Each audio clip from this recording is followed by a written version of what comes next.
Welcome. Settle in wherever you are tonight. Let the weight of the day press you gently into whatever surface is holding you right now, and breathe. Just breathe for a moment, because what I am about to tell you is not a ghost story, and it is not a dream. It is something far more unsettling than either of those things. It is real. It is happening, and it has been happening for longer than any human civilization has existed to notice it. So take one more breath, let your shoulders drop, and let me begin. The universe, as most of us were taught, makes sense.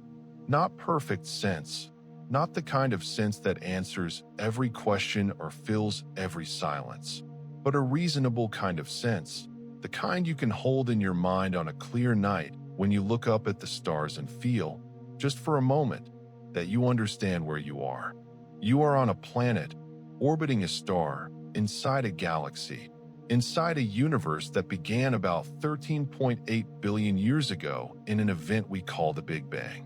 And since that moment, since that first impossible instant when everything that exists erupted from a point smaller than anything we can imagine, the universe has been doing one thing consistently, one thing without exception, one thing that every telescope and every instrument and every calculation has confirmed again and again. It has been expanding. Everything is moving away from everything else. Not because galaxies have engines, not because some force is pushing them apart like hands separating clay, but because space itself is stretching. The fabric of reality, the very medium in which stars and galaxies and clusters exist, is growing, getting larger, pulling everything with it the way dots drawn on a balloon spread apart when you blow air into it. The dots do not move across the surface of the balloon. The surface itself expands, and the dots are carried along, passive passengers on a journey they did not choose and cannot stop. This idea, this image of an expanding universe, was not always something we knew.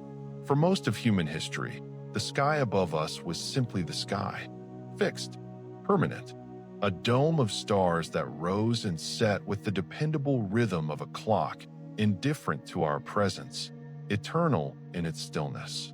Ancient astronomers mapped those stars with extraordinary precision. They named the constellations, tracked the planets, predicted eclipses to the minute. But none of them suspected that the stars themselves were moving away from us, that the sky was not a ceiling but a surface, and that surface was getting farther every second. The first real cracks in that eternal stillness came in the early 20th century, when an astronomer named Vesto Slipher began pointing his telescope at faint smudges of light that other scientists called spiral nebulae. He was not looking for revolution. He was simply cataloging the spectra of light coming from these objects, breaking that light into its component colors the way a prism breaks sunlight into a rainbow. And what he found confused him. The light from nearly all of these smudges was shifted toward the red end of the spectrum. Redshifted, as scientists would later call it. Stretched, as if whatever was emitting that light was moving away from him. He did not know, at the time, that these smudges were not clouds of gas inside our own galaxy. He did not know they were entire galaxies in their own right, systems of hundreds of billions of stars so far away that their light took millions of years to reach his telescope. But the signal was there, quiet and patient in his data, waiting for someone to understand what it meant. That understanding came a few years later, when Edwin Hubble combined Slipher's redshift measurements with his own distance calculations and saw the pattern. Galaxies farther away were moving faster. Not just a little faster, proportionally faster, in a clean mathematical relationship that could only mean one thing. The universe was expanding, uniformly, in all directions. Every galaxy moving away from every other galaxy, carried on the stretching fabric of space, following a rule so simple and so elegant that it felt almost designed. This became known as Hubble's law, and for nearly a century, it stood as one of the most solid foundations of modern cosmology. The universe began small, it expanded outward, and it continues to expand today, accelerating in fact, pushed apart by something we call dark energy, a mysterious force woven into the fabric of space itself that makes the expansion not just continue, but speed up. The farther galaxies are from us, the faster they recede. The universe is not just large, it is becoming larger. Not just old, it is becoming older. Not just empty in places, it is becoming emptier. And this is the story we were told. This is the story that filled the textbooks, that won the Nobel Prizes, that formed the bedrock of our understanding of where we came from and where we are going. A universe born in fire, expanding into cold silence, governed by laws that apply equally everywhere, laws that do not play favorites, laws that hold just as firmly on the far side of the observable universe as they do in the room where you are lying right now. It is a beautiful story, clean, symmetrical, the kind of story that makes the universe feel like a place with rules, a place you can understand if you work hard enough, a place where the same physics that governs the apple falling from the tree also governs the motion of galaxy clusters billions of light years away. A place where nothing is truly hidden, because the laws that describe it are universal. It is the kind of story that lets you sleep at night, and I want you to hold that feeling for just a moment longer. Hold the comfort of it, the clean, rational, expanding universe, moving outward from its origin in all directions equally. Every galaxy following the same rules, the same mathematics, the same gentle recession into the dark. Hold that picture in your mind, the way you might hold a snow globe, turning it slowly, watching the familiar scene inside. Because I need you to understand exactly what we thought we knew before I tell you what we found, before I tell you about the movement that should not exist, before I tell you about the hundreds of galaxy clusters, enormous structures containing thousands of galaxies each that are not following the rules, not breaking them randomly, not drifting in confused directions as you might expect from noise or measurement error, but moving together coherently, persistently, in one specific direction at a speed that makes 3 million kilometers per hour sound almost reasonable. Before I tell you that this movement has a destination, and before I tell you that whatever is pulling them toward that destination is not inside the universe we can see, but that is for what comes next. For now, just breathe. Let the comfortable picture of the expanding universe settle around you like a blanket. Feel its warmth, because you will need to remember what it felt like when the warmth is gone. The universe was supposed to make sense. For a long time it did. And then, quietly, in data that no one was expecting, it stopped. Rest here for a moment. We are only at the beginning. There is something deeply soothing about a universe that follows rules. I want you to sit with that idea for a moment before we go any further.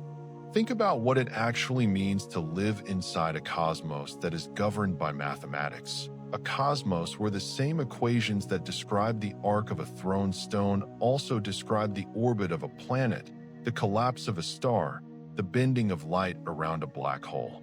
Think about how extraordinary that is. Not just useful, not just convenient for physicists with their chalkboards and their telescopes, but genuinely, deeply comforting in a way that is hard to put into words. Because if the universe follows rules, then the universe is knowable. And if it is knowable, then it is not hostile. It is not arbitrary.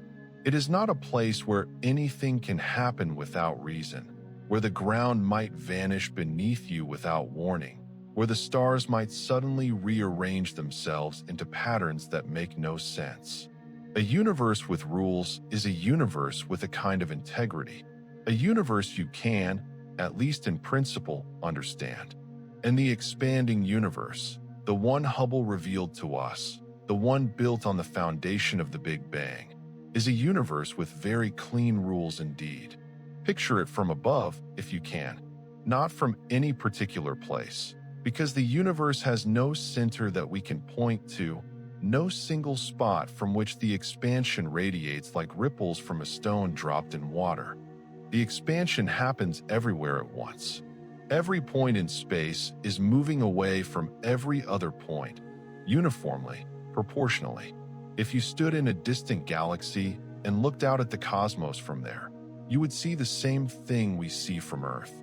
Galaxies receding in all directions, following the same mathematical relationship between distance and speed. Hubble's law, faithfully obeyed, from every vantage point in the observable universe. This property is called homogeneity, the idea that the universe looks the same from everywhere. And paired with it is another property called isotropy, the idea that the universe looks the same in every direction. No preferred axis, no special direction, no cosmic north or cosmic south, just an even, smooth, expanding darkness, punctuated by the light of galaxies that are, on the very largest scales, distributed roughly uniformly throughout space.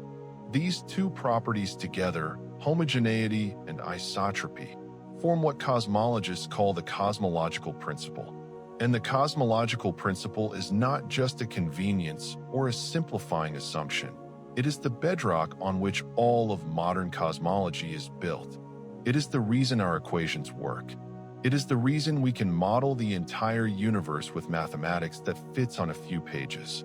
It is the reason we can look at the light from a galaxy 10 billion light years away and say, with confidence, that the physics there is the same as the physics here. For most of the 20th century, every observation we made confirmed this principle. The cosmic microwave background, the faint afterglow of the Big Bang that fills the entire sky with a nearly uniform glow of ancient light, was the most powerful confirmation of all. When scientists mapped this background radiation in detail, what they found was a sky that looked almost perfectly the same in every direction. Not exactly the same. There were tiny variations, fluctuations of 1 part in 100,000, the seeds of the galaxies and clusters that would eventually form. But the overall picture was one of extraordinary uniformity, a universe that, in its youth, was almost perfectly smooth. And as that smooth young universe evolved, as gravity pulled matter together and galaxies formed and clusters assembled, the expansion continued to govern the large-scale behavior of everything. Local gravity could create structures, galaxies pulling together, clusters forming, superclusters assembling into the great cosmic web of filaments and voids. But on the very largest scales, above a certain threshold, the expansion dominated. Everything was still moving away from everything else. The local dance of gravity was just a small perturbation on top of the great cosmic recession. This picture had a name, the Lambda Cold Dark Matter Model, or Lambda CDM. It is the standard model of cosmology, the framework that describes the contents and history and structure of the universe with remarkable precision. It tells us that the universe is made of ordinary matter, the stuff of stars and planets and people, accounting for about 5% of the total energy content. Dark matter, invisible but gravitationally influential, accounting for about 27%. And dark energy, the mysterious repulsive force driving the acceleration of expansion, accounting for the remaining 68%. These numbers, strange as they are, fit the data beautifully. The cosmic microwave background, the distribution of galaxies, the rate of expansion, the formation of large-scale structure, all of it could be explained, all of it could be predicted, all of it fell neatly into place within the framework of Lambda CDM. It was, and in many ways still is, one of the great triumphs of science. A model of the entire universe, tested against observation after observation, passing every test. So there it was. The universe, expanding uniformly in all directions, governed by laws that held everywhere, described by mathematics that worked, confirmed by instruments that grew more precise with every generation. The cosmic detective, if there was one, had nothing to investigate. The case was closed. The universe was not hiding anything. It was simply doing what it had always been doing, what it would always do, expanding quietly into the dark, carrying its galaxies with it, following its rules without exception. Except that science, at its best, does not simply confirm what it expects to find. Science, at its best, keeps measuring, keeps checking, keeps pointing its instruments at the sky and asking, again and again, whether the universe is really doing what the model says it should be doing. Not because anyone suspected something was wrong, but because that is what careful science does. It checks its own assumptions. It looks for the unexpected. It does not stop asking questions just because the current answers are satisfying. And in the late years of the 20th century and the early years of the 21st, a group of astronomers was doing exactly that. They were not looking for anomalies. They were not trying to overturn the standard model. They were simply doing what scientists do, measuring the motions of galaxy clusters, carefully, painstakingly, using a technique that allowed them to subtract the expected expansion and isolate whatever was left. Whatever peculiar motion existed on top of the smooth Hubble flow. It was careful work, tedious work, the kind of work that does not make headlines, that does not win prizes, that is simply part of the slow accumulation of knowledge that science depends on. And then they saw something.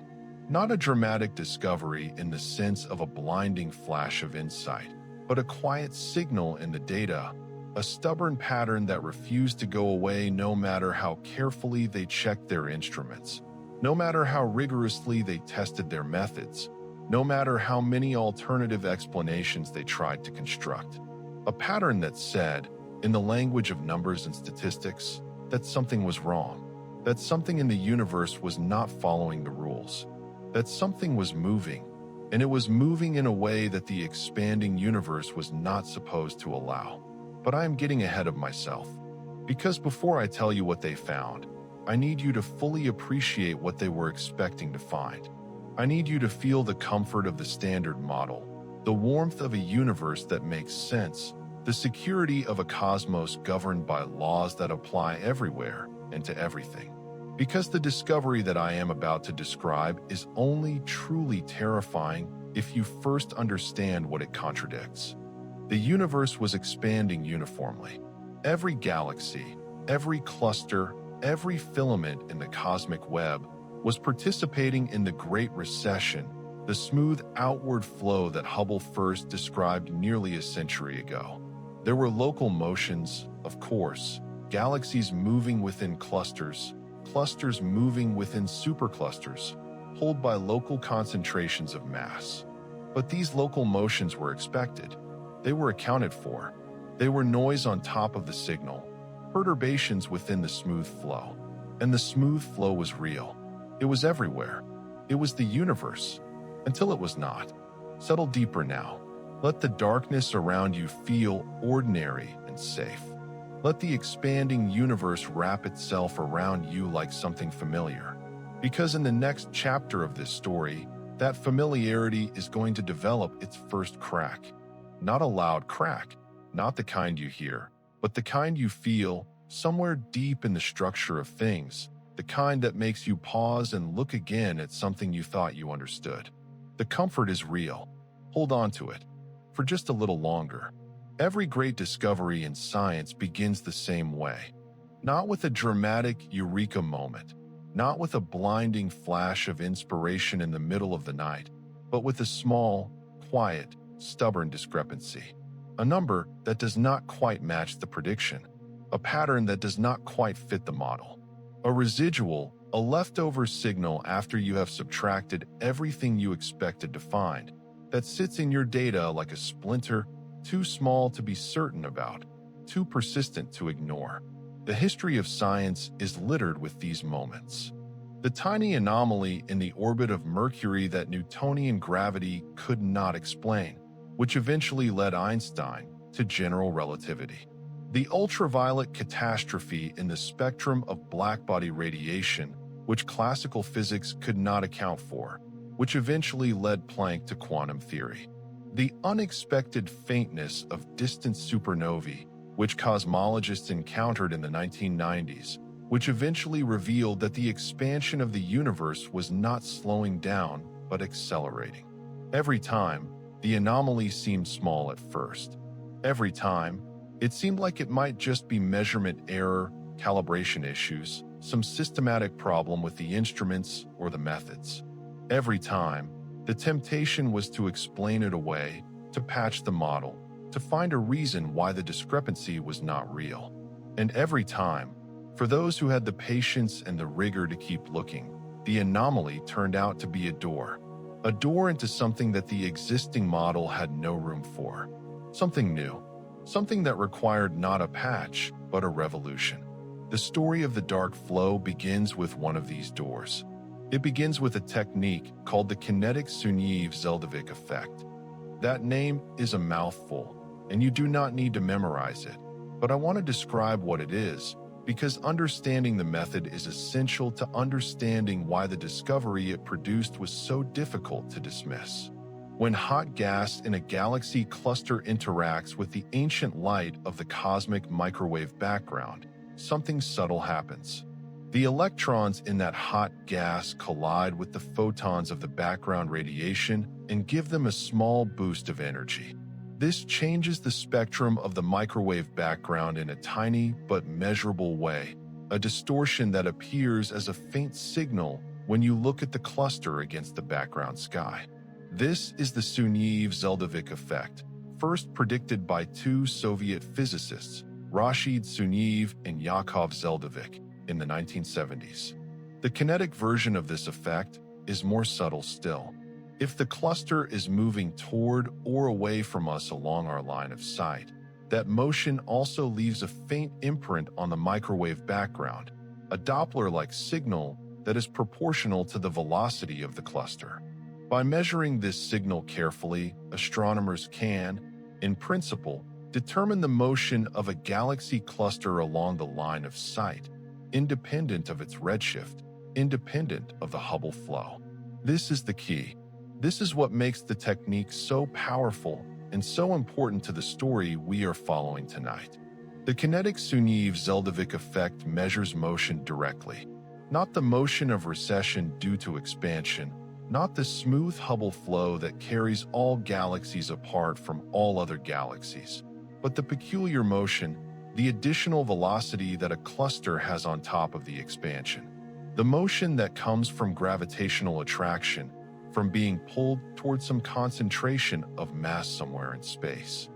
A team of astronomers led by Alexander Kashlinsky at NASA's Goddard Space Flight Center began using this technique in the early 2000s to study the motions of galaxy clusters on very large scales. Kashlinsky and his colleagues were careful, methodical scientists. They were not sensationalists. They were not trying to overturn the standard model. They were simply applying a well-established technique to a large sample of clusters, mapping their peculiar motions, checking whether those motions were consistent with what Lambda CDM predicted. Lambda CDM had a clear prediction. On the very largest scales, above a few 100 million light years, the peculiar motions of clusters should be small and random. They should point in all different directions, reflecting the local gravitational environment of each cluster, the pull of nearby superclusters, the push of nearby voids. When you averaged over a large enough sample of clusters, those random motions should cancel out. There should be no coherent, systematic motion in any particular direction. The universe, on the largest scales, should look the same in all directions, and the motions of clusters should reflect that isotropy. That was the prediction. That was what a well-behaved, rule-following universe should show. What Kashlinsky and his team found was different. When they analyzed the peculiar motions of their cluster sample, the motions did not cancel out. They did not point in random directions. They pointed with a stubborn, persistent coherence in one direction.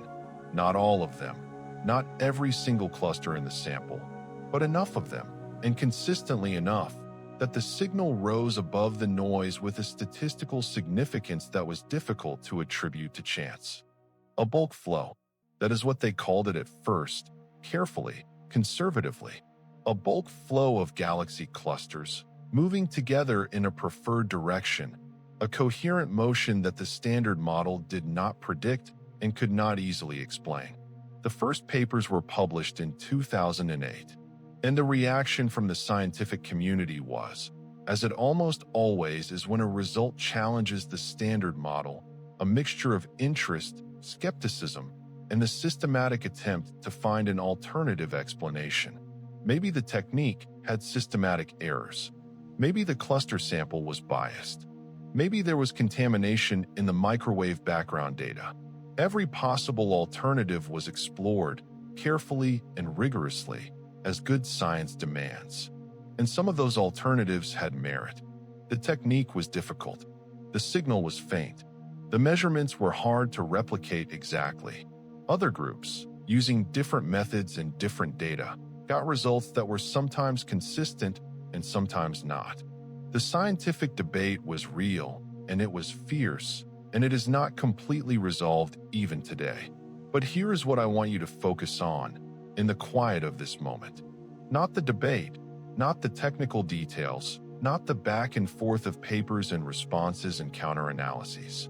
I want you to focus on the signal itself, on what the data appeared to be saying if you took it at face value. Hundreds of galaxy clusters, enormous structures, each containing hundreds or thousands of individual galaxies, each galaxy containing hundreds of billions of stars. Structures so massive that they represent some of the largest gravitationally bound objects in the observable universe. And they were moving, not randomly, not in the directions that local gravity would predict, but together, in one direction, persistently, coherently, across distances so vast that the standard model had no mechanism to explain it. The bulk flow extended to distances of several billion light years. Several billion. That is not a local effect. That is not the gravitational influence of a nearby supercluster. That is a signal that spans a significant fraction of the entire observable universe. A signal that, if real, required something enormous to produce it. Something so massive that its gravitational influence could reach across billions of light years and pull hundreds of galaxy clusters in a coherent direction. And here is the thing that made Kashlinsky and his colleagues pause, that made them check their data again and again, that gave their papers a careful, measured quality even as their results were extraordinary. Something that massive, something whose gravitational influence could span billions of light years. There was nothing in the observable universe that could account for it. Nothing they could see, nothing they could point to. No supercluster, no concentration of matter, no known structure in the cosmic web that was large enough to produce that kind of pull at that kind of distance.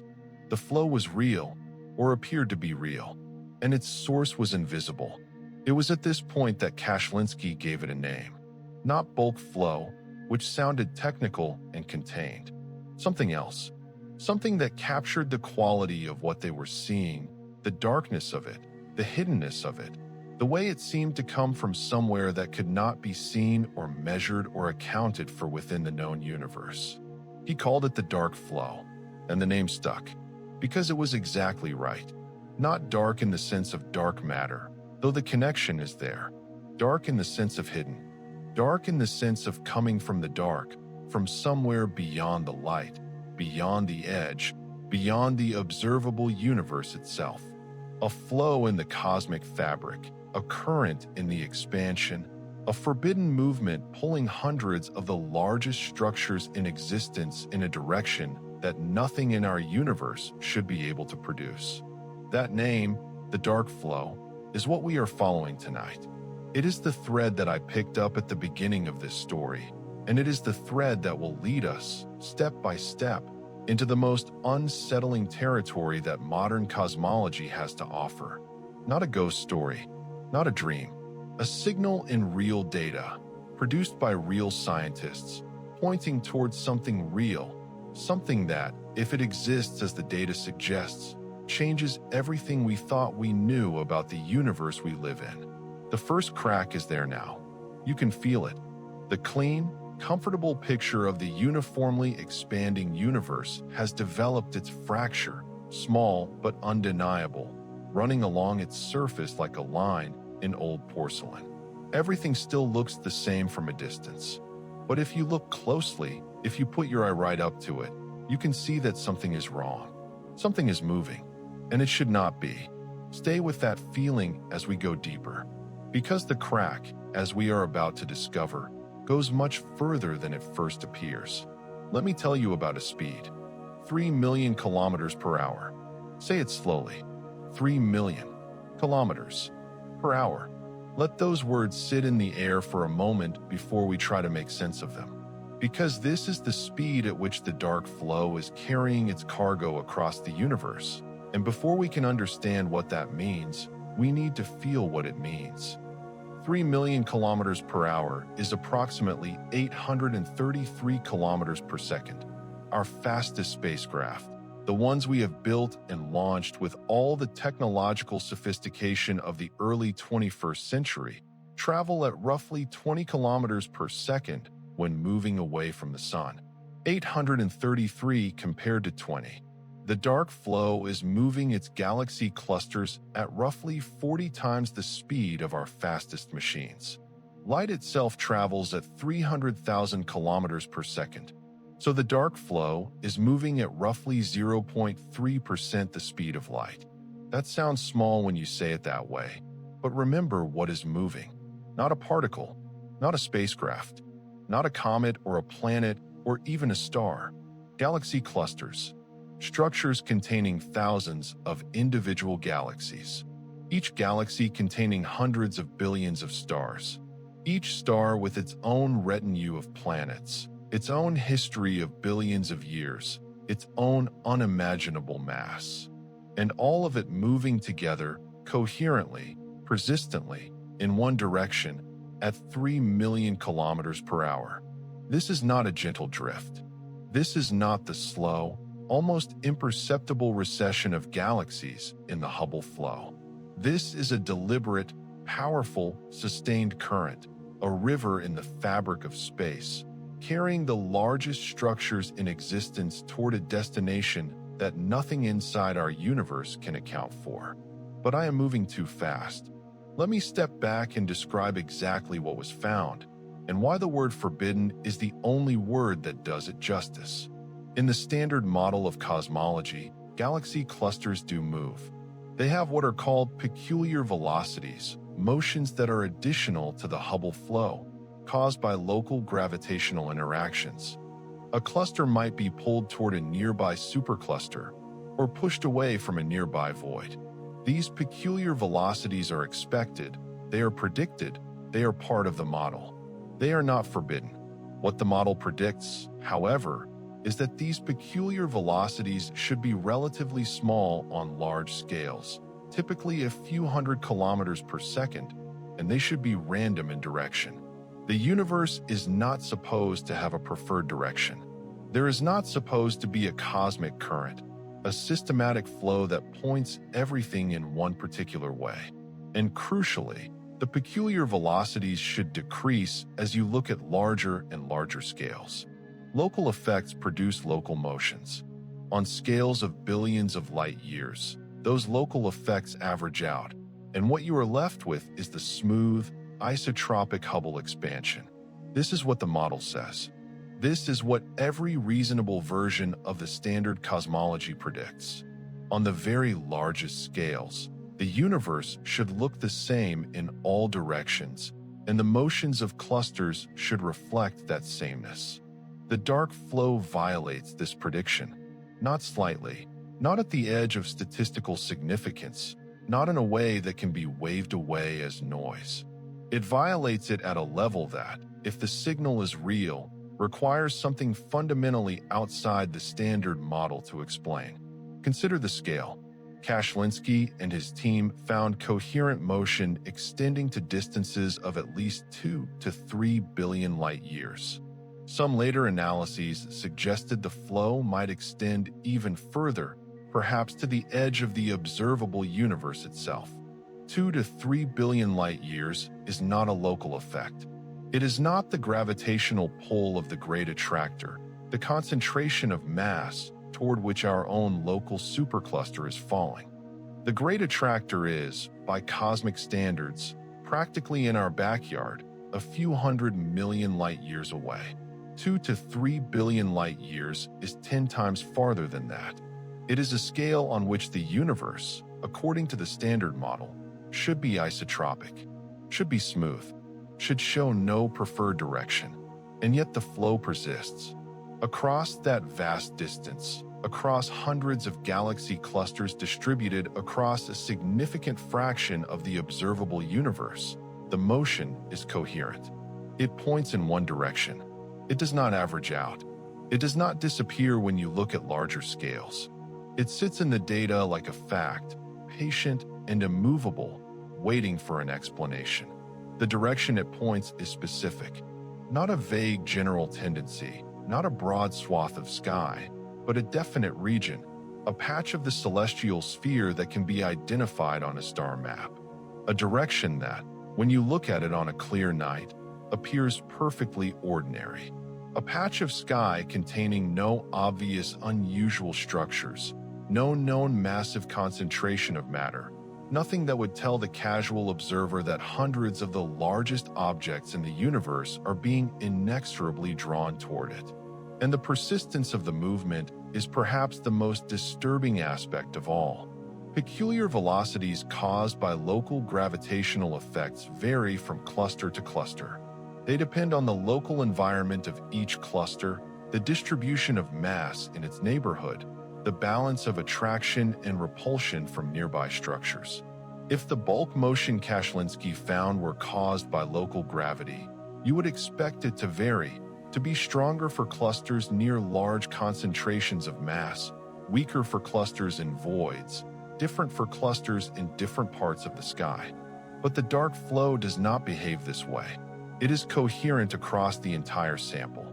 Clusters in different environments, clusters in different parts of the sky, clusters at different distances, all moving in the same direction, all participating in the same flow.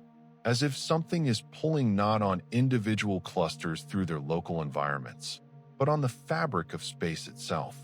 As if the current is not in the clusters, but in the medium through which the clusters move. This is what makes it forbidden. Not just unusual, not just surprising. Forbidden.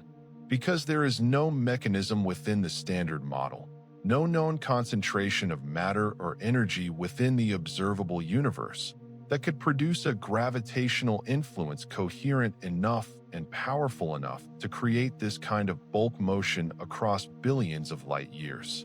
Whatever is causing the dark flow is not something we can see.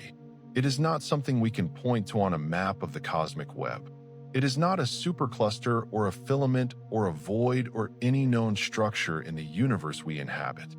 It is something else, something outside, something beyond the boundary of everything we can observe. And this is the moment, if you have been following me carefully, where the story changes register.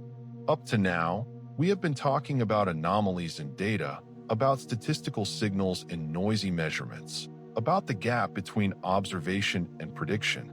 Important, interesting, scientifically significant, but still within the comfortable vocabulary of normal science. Now we are about to leave that comfort behind, because the only explanation that Kashlinski and his colleagues could find, after exhausting every alternative within the standard model, was this. The source of the dark flow is not inside the observable universe. It is outside.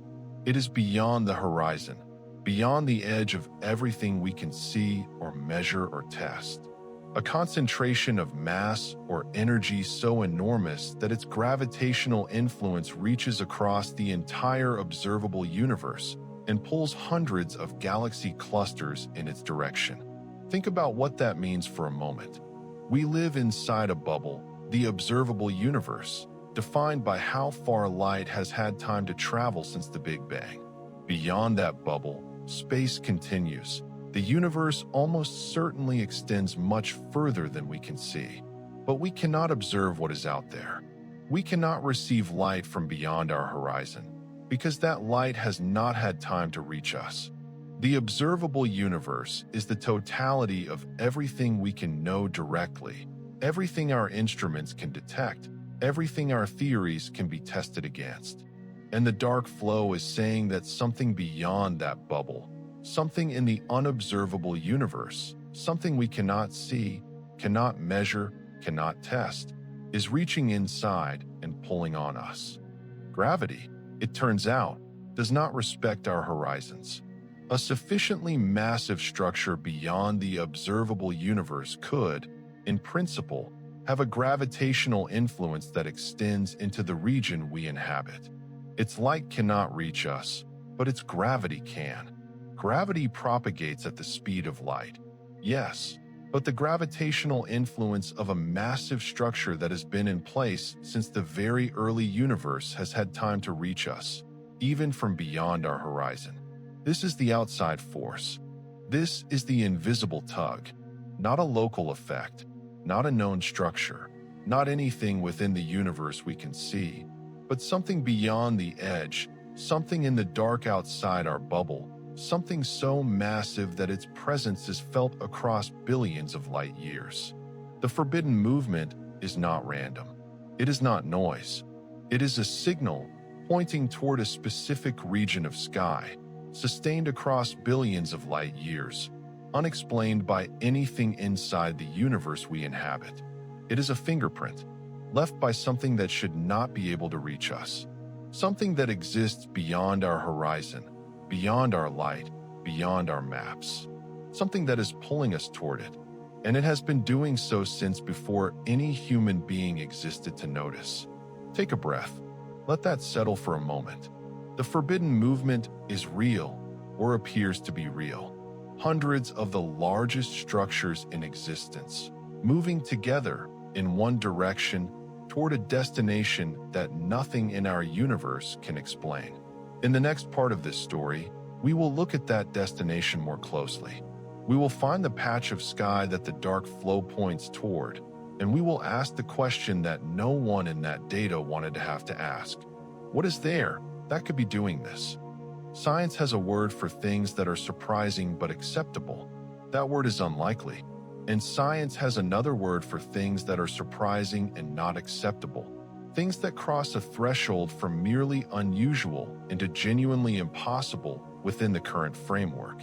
That word is significant. When a scientist says that a result is statistically significant, they mean something very specific.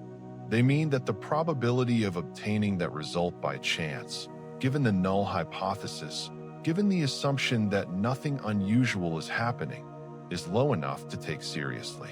The conventional threshold is 5%. If the probability of getting your result by random chance is less than 1 in 20, your result is considered significant. The dark flow is not a 5% result.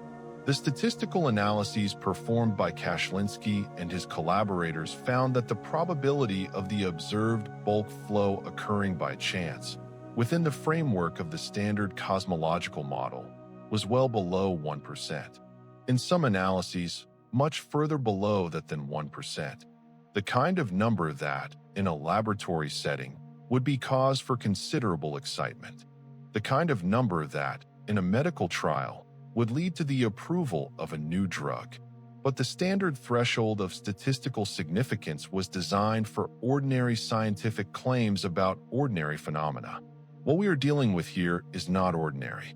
And so the question is not just whether the result is significant by conventional standards, but whether it is significant enough to be taken seriously as evidence of something fundamentally new, something outside the model, something that the model cannot accommodate. To understand the weight of these numbers, you need to understand what the standard model actually predicts about bulk flows. Lambda CDM, the standard cosmological model, makes a very specific prediction.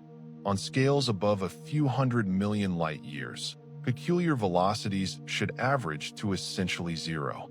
The universe is supposed to be isotropic on those scales, no preferred direction, no systematic flow, just random local motions that cancel out in the statistical wash. The model allows for bulk flows on smaller scales, caused by the gravitational influence of known structures like superclusters. But on the scales where Kashlinski found his flow, scales of several billion light years, the model predicts a bulk velocity of no more than a few tens of kilometers per second.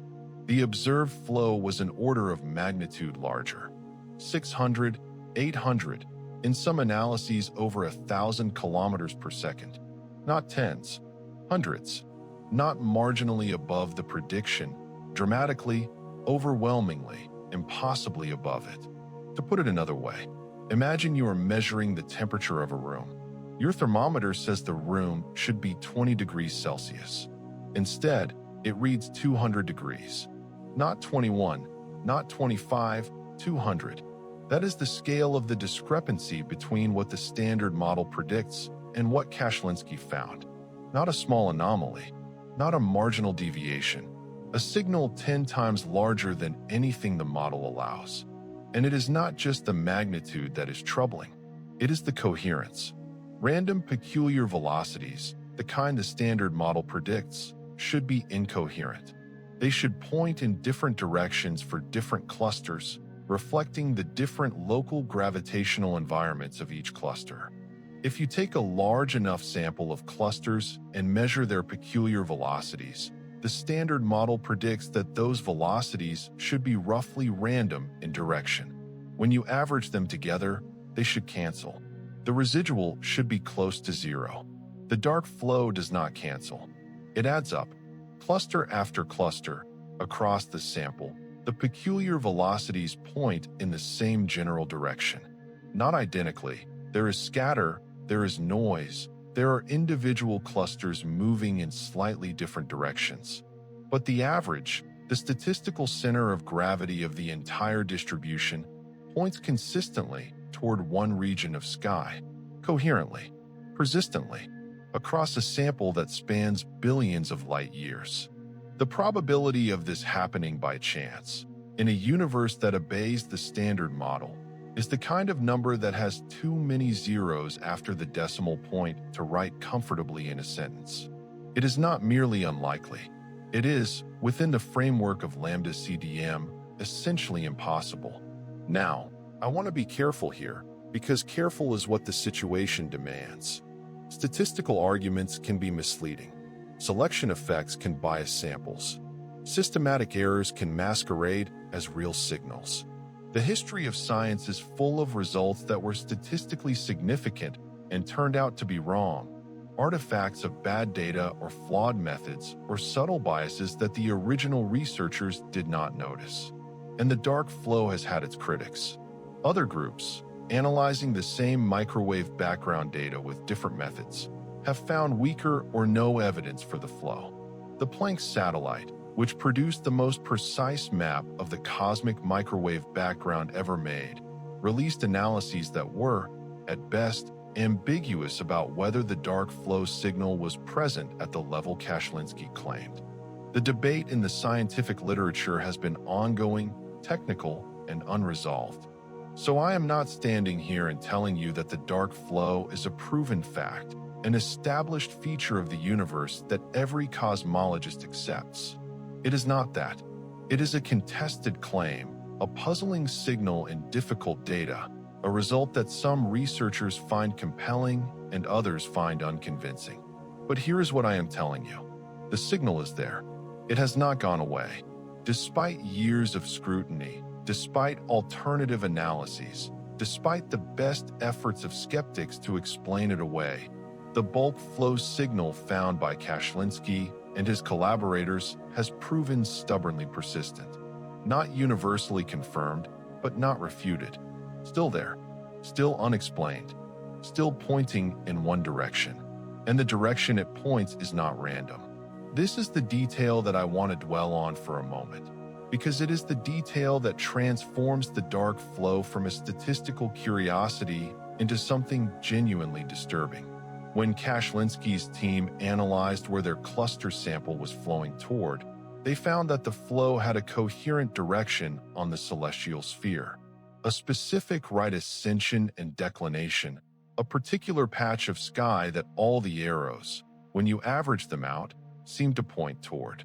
And when they converted those coordinates into a recognizable position in the sky, they found themselves looking at a region between two constellations, Centaurus and Hydra. The constellation Centaurus, the Centaur, a large and ancient constellation in the southern sky, home to Alpha Centauri, the nearest star system to our own, home to Omega Centauri, one of the most massive globular clusters in the Milky Way. And Hydra, the water serpent, the longest constellation in the sky, a sprawling sinuous shape that stretches across a vast swath of the southern celestial hemisphere. Between these two constellations, in a patch of sky that looks, to the naked eye, completely unremarkable, the dark flow points. Hundreds of galaxy clusters, billions of light years away, moving toward a specific point on the celestial sphere, not scattered randomly, not pointing in all directions, pointing there.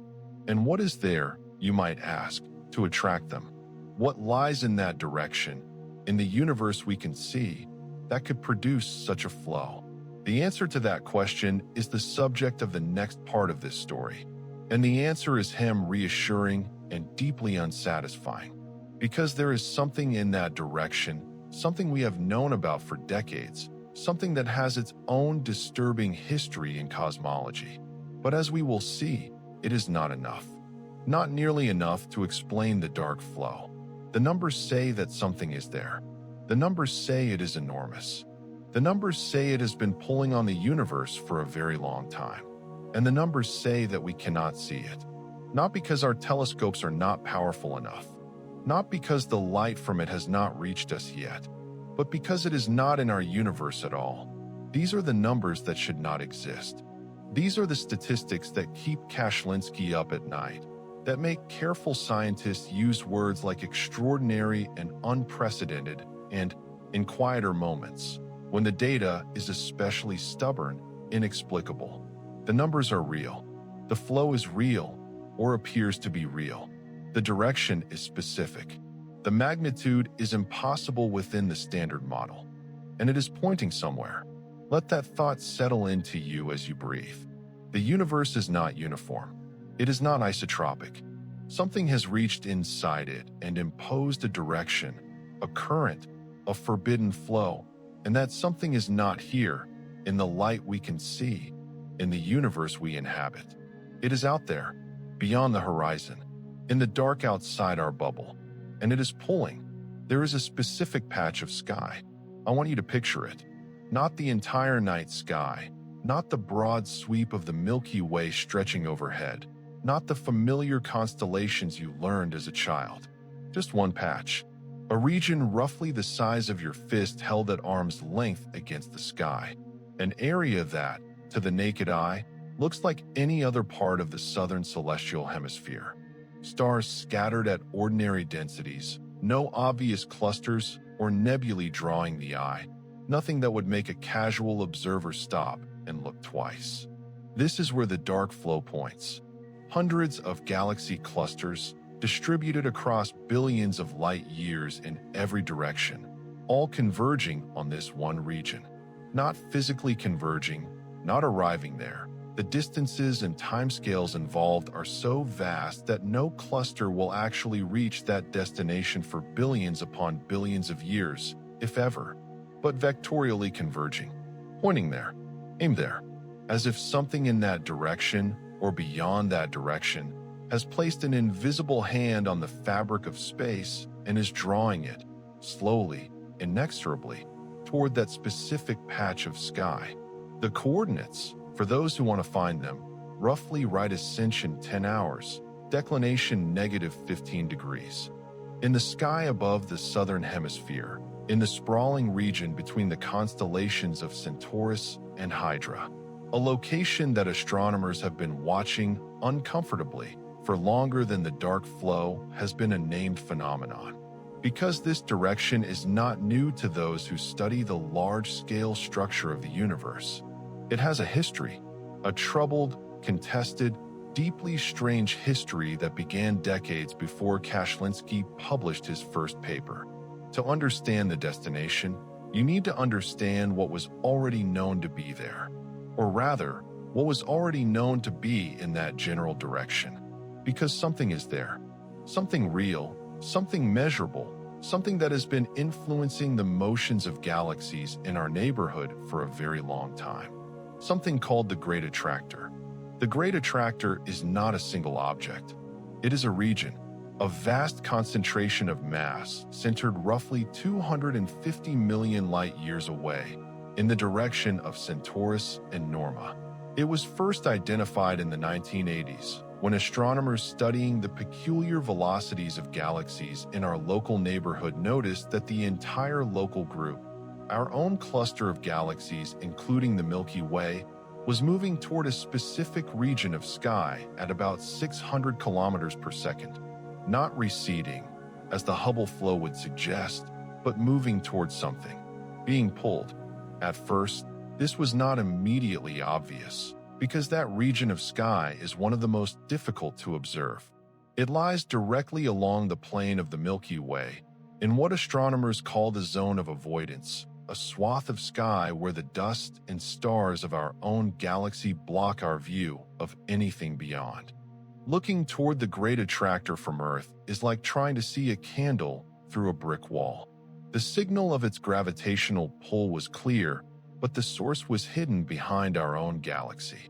Over the following decades, using radio telescopes and infrared instruments that could peer through the galactic obscuration, astronomers gradually mapped what was there. What they found was one of the largest concentrations of matter in the observable universe. The Norma cluster, also known as Abell 3627, a massive galaxy cluster containing hundreds of galaxies. The Centaurus supercluster, the Hydra Centaurus supercluster, an enormous overdensity of galaxies and dark matter that exerted a gravitational influence powerful enough to pull our entire local group, along with hundreds of other galaxies in our neighborhood, toward it at hundreds of kilometers per second. This was, in itself, a remarkable discovery. The universe was not simply expanding. It had lumps, concentrations of mass that imposed their own local flows on top of the Hubble recession. The Great Attractor was the largest such concentration known in our immediate cosmic neighborhood, a gravitational pit so deep that even the expansion of space could not prevent galaxies from falling toward it. But here is where the story becomes uncomfortable. Here is where the destination of the dark flow meets the Great Attractor. And what you get from that meeting is not reassurance, but deeper mystery. The Great Attractor is real. It is well documented. Its mass, estimated at roughly 10,000 times the mass of the Milky Way, is enormous by any local standard. Its gravitational influence on galaxies in our neighborhood is clear and measurable. But the Great Attractor is not nearly massive enough to explain the dark flow. Not even close. The dark flow extends to several billion light years. The Great Attractor is 250 million light years away. The flow Kashlinski detected is not just our local neighborhood being pulled toward the Great Attractor. It is hundreds of galaxy clusters at distances 10 times, 20 times, 30 times farther away than the Great Attractor, all moving in roughly the same direction. The Great Attractor could not possibly produce a coherent gravitational influence at those distances. Its mass is large by local standards, but against the scale of the observable universe, it is a ripple, not a wave. So the Great Attractor is in the right direction, but it is not the source. It is almost as if the Great Attractor itself is just another passenger. Another structure being pulled by the same invisible tug that is pulling everything else. As if the Great Attractor is not the destination, but merely the nearest waypoint on a journey towards something much, much farther away. Something that the Great Attractor, with all its mass, is also falling toward. And this is the detail that elevates the dark flow from a mere anomaly into something genuinely disturbing. Because if the Great Attractor is not the source, then the source must be something else, something larger, something farther, something that can exert a coherent gravitational influence across several billion light years of space. Astronomers have a candidate, a structure even larger than the Great Attractor, farther in the same general direction, that was identified in the early 21st century, the Shapley supercluster, the most massive concentration of galaxies in the observable universe, located roughly 700 million light-years away, also in the general direction of Centaurus. The Shapley supercluster contains tens of thousands of galaxies, grouped into dozens of clusters, with a total mass that dwarfs everything else in our cosmic neighborhood. For a time, some astronomers hoped that the Shapley supercluster was the answer, that its enormous mass, at its enormous distance, was sufficient to explain both the motion of the local group and the dark flow detected by Kashlinsky. It was a comforting hypothesis. It kept the source of the flow inside the observable universe, inside the framework of the standard model, inside the territory of the known. But the numbers did not cooperate. Even the Shapley supercluster, massive as it is, does not have enough mass at its distance to produce a coherent gravitational flow extending to several billion light-years. The flow is too large, too fast, too spatially extended to be explained by anything we can see. Even adding up all the known mass in the observable universe in the direction of Centaurus and Hydra, it is not enough. Not enough by a factor that matters. Not enough by a margin that can be patched with better measurements or revised estimates. There is a gap between what is there and what would need to be there, and that gap is not a technical problem. It is a physical problem. It means the source of the flow is not in the observable universe at all. It is beyond the destination we can see. Behind it, past the Great Attractor, past the Shapley supercluster, past the edge of everything our telescopes can reach, there is something else. Something whose light has not reached us and never will. Something whose mass is so extraordinary that its gravitational whisper travels across billions of light years and moves the largest structures in existence. Think about that patch of sky again, the fist-sized region between Centaurus and Hydra. Look at it in your mind. It appears ordinary. Stars scattered as they are scattered everywhere. No obvious signal of what lies beyond. No glow, no distortion, no visible sign of the invisible tug that emanates from that direction. But something is there, or rather, something is behind there, behind the observable universe, beyond the horizon, in the dark that we cannot penetrate with any instrument we have built or will ever be able to build. The destination of the dark flow is not a place we can visit or observe or understand through direct measurement. It is a region of the unobservable universe that is announcing its existence through its gravitational consequences. Like a black hole that cannot be seen but can be detected through the way it bends light, the source of the dark flow cannot be seen but can be inferred through the way it bends the motion of galaxies. And the inference is not subtle. It is screaming. It says something is out there, beyond everything, and it is so massive, so immense, so far beyond anything we have categorized or named, that it is pulling the universe we live in toward it. The destination is real, the direction is specific, and the source, whatever it is beyond the only universe we know. Breathe. Let this settle, because we are about to go further. We are about to ask not just where the flow is going, but what could possibly be out there to produce it. And when we ask that question seriously, when we follow the physics to its logical conclusion, we arrive somewhere that science has only recently begun to take seriously. We arrive at the outside. Before we go beyond the horizon, we need to spend some time at the edge. Not the physical edge, because the universe does not have a physical edge in the way that a table has an edge or a continent has a coastline. The observable universe does not end in a wall or a boundary you could touch or cross. It ends in a horizon, which is something different, something more unsettling. A horizon is not a thing, it is a limit. A limit imposed not by a physical barrier, but by the finite speed of light and the finite age of the universe. You are familiar with horizons. You see one every time you look across a flat landscape or out to sea. The horizon is the farthest point you can see from where you stand, the curve of the earth cutting off your view of what lies beyond. And if you walk toward the horizon, it recedes. It is not a fixed location, it is defined by your position. Someone standing on the other side of the hill you cannot see is standing in territory that lies beyond your horizon, but from their position, it is perfectly visible territory, and your location might lie beyond their horizon in turn. The cosmic horizon works similarly, but with a crucial difference. The horizon of the observable universe is defined not by the curvature of space, but by the finite speed of light and the age of the cosmos. The universe has existed for 13.8 billion years.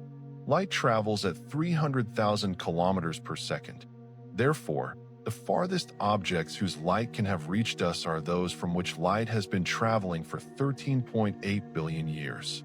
But because the universe has been expanding during that time, the actual distance to those objects today is greater than 13.8 billion light years. Space has been stretching while the light was traveling, carrying those distant objects farther away than the travel time of their light would suggest. The result is a horizon at roughly 46 billion light years in every direction, a sphere of observable space centered on us, containing everything whose light has had time to reach us. Beyond that sphere, space continues. Almost certainly, there is no physical reason for the universe to end at the edge of our observable bubble, and the Standard Model, in fact, predicts that space extends far beyond what we can see, perhaps infinitely. The observable universe is not the universe, it is our window into the universe. Our view, constrained by the speed of light and the age of the cosmos. What lives beyond that window? What is in the unobservable universe, the vast extension of space beyond our horizon? The honest answer is we do not know. We cannot know directly.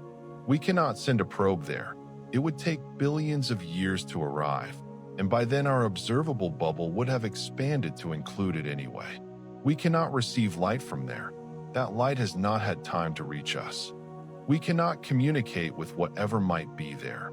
No signal travels faster than light, and so the unobservable universe is, in the most rigorous sense, causally disconnected from us. But we can reason about it, and we can look for indirect evidence of what it contains. The Standard Model, extrapolated beyond the horizon, suggests that the unobservable universe should look roughly similar to the observable universe. The same laws of physics, the same distribution of matter and dark energy, the same pattern of galaxies and clusters and voids. Perhaps somewhat different in detail, because the tiny quantum fluctuations that seeded structure formation would have evolved differently in different regions, but broadly similar. No reason to expect anything dramatically different. This is the conservative prediction, the boring prediction in the most respectful sense of that word. Beyond our horizon, more of the same. More galaxies, more clusters, more of the cosmic web extending outward forever. A universe that is, at the very largest scales, homogeneous and isotropic. The cosmological principle extended beyond what we can observe. If this conservative prediction is correct, then the source of the dark flow cannot be what Kashlinsky suggests. Because if the universe beyond our horizon is just more of what we see inside it, there is no structure out there massive enough to produce the flow. The same rules that prevent known structures inside our horizon from explaining the flow would apply equally to structures outside it. But the conservative prediction is not the only possibility, and this is where the story becomes strange. The universe, according to our best understanding of its origin, began in a state of extraordinary uniformity. A hot, dense plasma, slightly lumpy due to quantum fluctuations, but fundamentally smooth.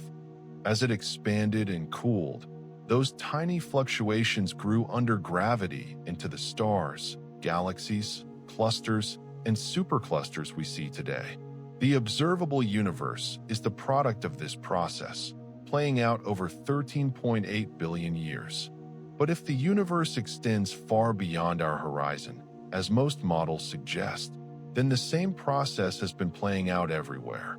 In regions we cannot see, the same physics has been operating, the same fluctuations have been growing, the same structures have been forming. And here is the key point. On the very largest scales, larger than the observable universe, the distribution of those fluctuations need not be the same as in our region.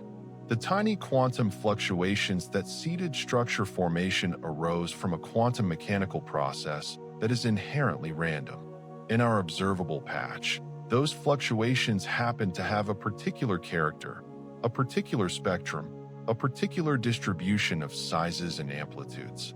But in a patch of universe far beyond our horizon, the fluctuations might have been different, might have conspired by statistical chance to produce a concentration of matter enormously larger than anything in our observable universe.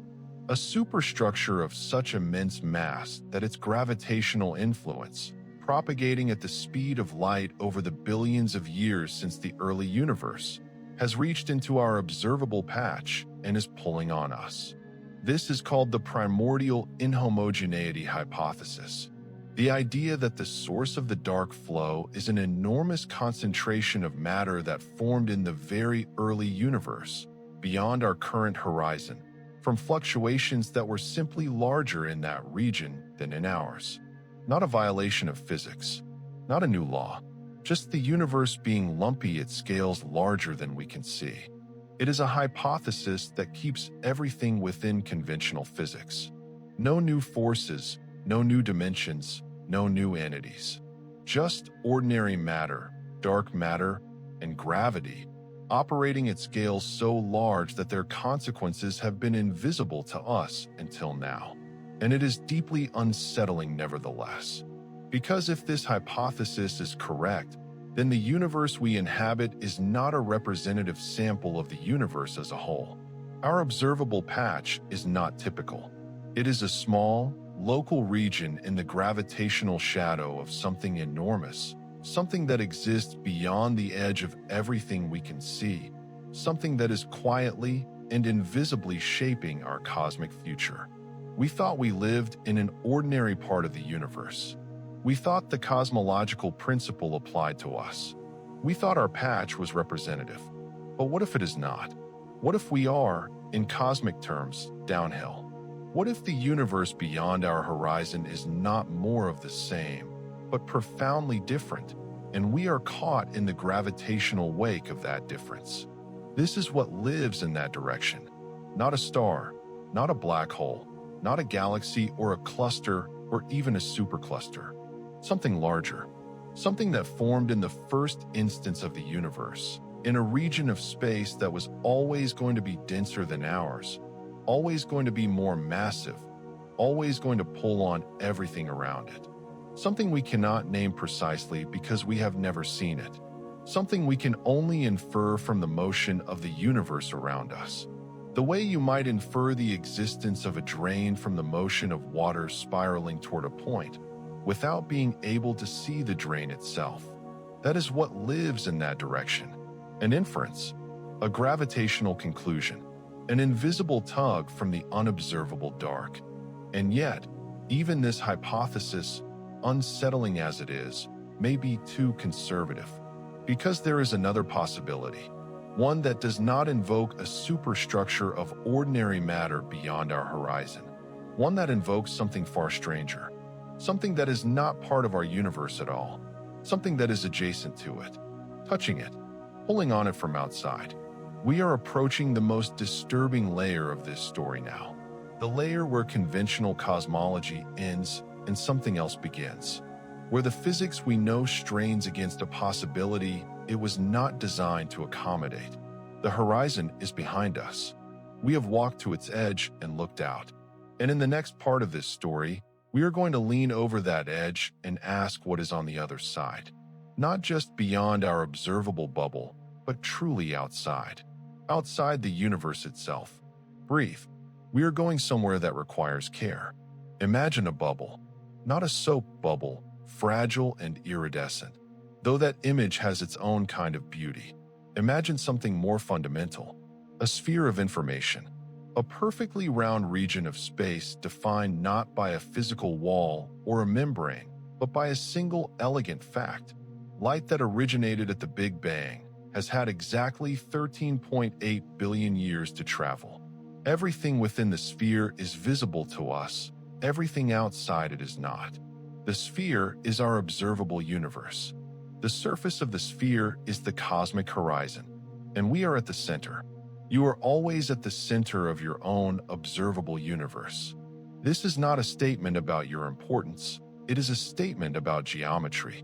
Wherever you stand in the universe, you see outward in all directions to the same distance, the horizon determined by the age of the cosmos.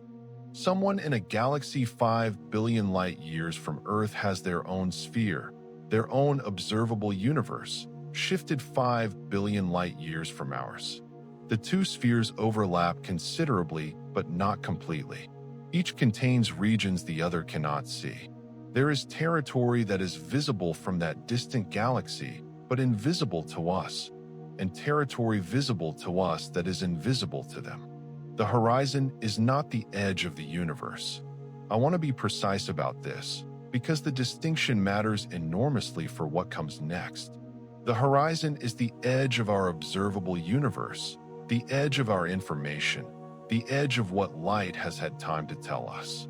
The universe itself, almost certainly, extends far beyond the horizon. The observable universe is a window, not a container. But from the inside of that window, the horizon can feel like a wall, because it has a very specific, very consequential property. Objects beyond the horizon are not just hidden from us by distance. They are causally disconnected from us. They cannot, right now, send a signal that reaches us. They cannot influence us through any mechanism that propagates at the speed of light, cannot influence us through any such mechanism, except one, gravity. Now, gravity also propagates at the speed of light. A gravitational wave travels at the same speed as a light wave. Einstein's general relativity is clear on this, and gravitational wave detectors have confirmed it. So in one sense, objects beyond the horizon cannot influence us gravitationally any more than they can influence us with light. Whatever gravitational waves or changes in the gravitational field they are generating right now will not reach us for billions of years. But there is a subtlety here, a crucial subtlety that is at the heart of why the dark flow is theoretically possible even if its source lies beyond the horizon. The gravitational field is not a wave sent out from a source at a particular moment.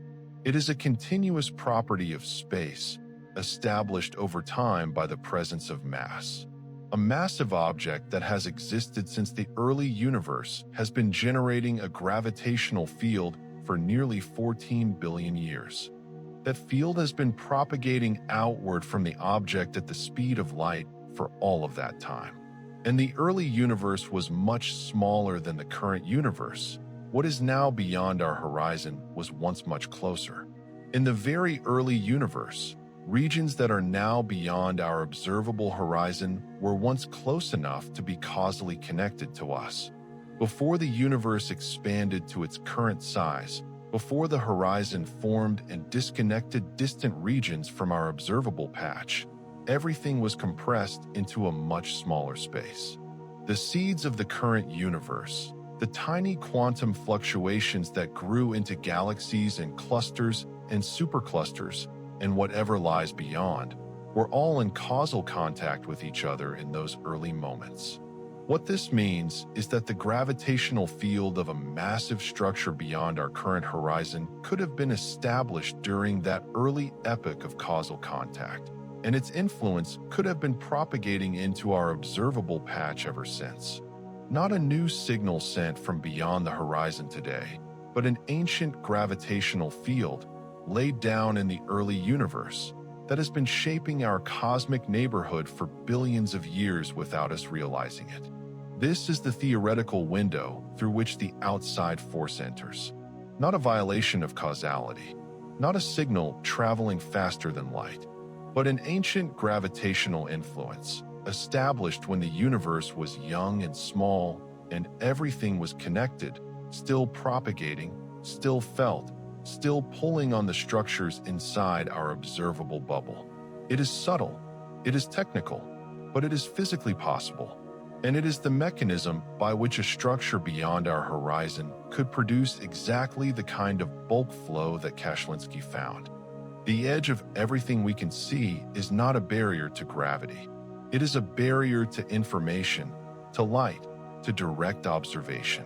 But gravity has been reaching across it for billions of years, quietly, invisibly, without announcing itself. We simply had not noticed until we started measuring the peculiar velocities of galaxy clusters carefully enough to see the signal. Now think about what this means for how we understand our place in the universe. We thought we lived inside a self-contained system, not self-contained in the sense of a closed box. Obviously, we knew the universe was large, but self-contained in the sense that the dynamics of our observable patch were determined by the contents of our observable patch. The matter and dark energy inside our horizon were what determined how things moved. What lay outside was irrelevant, too far, too disconnected, too causally isolated to matter. The dark flow says this is wrong. The dynamics of our observable universe are being influenced by something outside it. The motions of the largest structures we can see are being shaped by a gravitational field that originates beyond our horizon. We are not a self-contained system. We are an open system, subject to an external force that we cannot observe directly, cannot measure at its source, cannot fully characterize. We are inside the bubble, but something outside the bubble is reaching through the wall. And this is the edge, not just the edge of what we can see, but the edge of our autonomy, in a sense, the edge of our isolation, the point at which our universe stops being entirely its own thing and starts being subject to the influence of whatever lies beyond. We have been thinking of the observable universe as our universe, as the whole story, as everything that matters for the physics of where we live. But the dark flow is suggesting that the whole story is larger, that the physics of where we live is not determined only by what is inside our window, but also by something outside it, something ancient and enormous, pressing on the glass from the other side. The edge of everything we can see is where the familiar ends. The observable universe, with all its galaxies and clusters and dark matter and dark energy, with all its comprehensible structures and mappable distances and testable predictions, that is what lies on this side of the edge. On the other side, we have only inference, only the signal and the data, only the motion of galaxies pointing like a compass needle toward a direction that leads, ultimately, to something we can never directly observe. The edge is real, the horizon is real, and something on the other side of it is real enough to move the universe. As we stand at this edge together, in the quiet of this moment, I want you to notice something.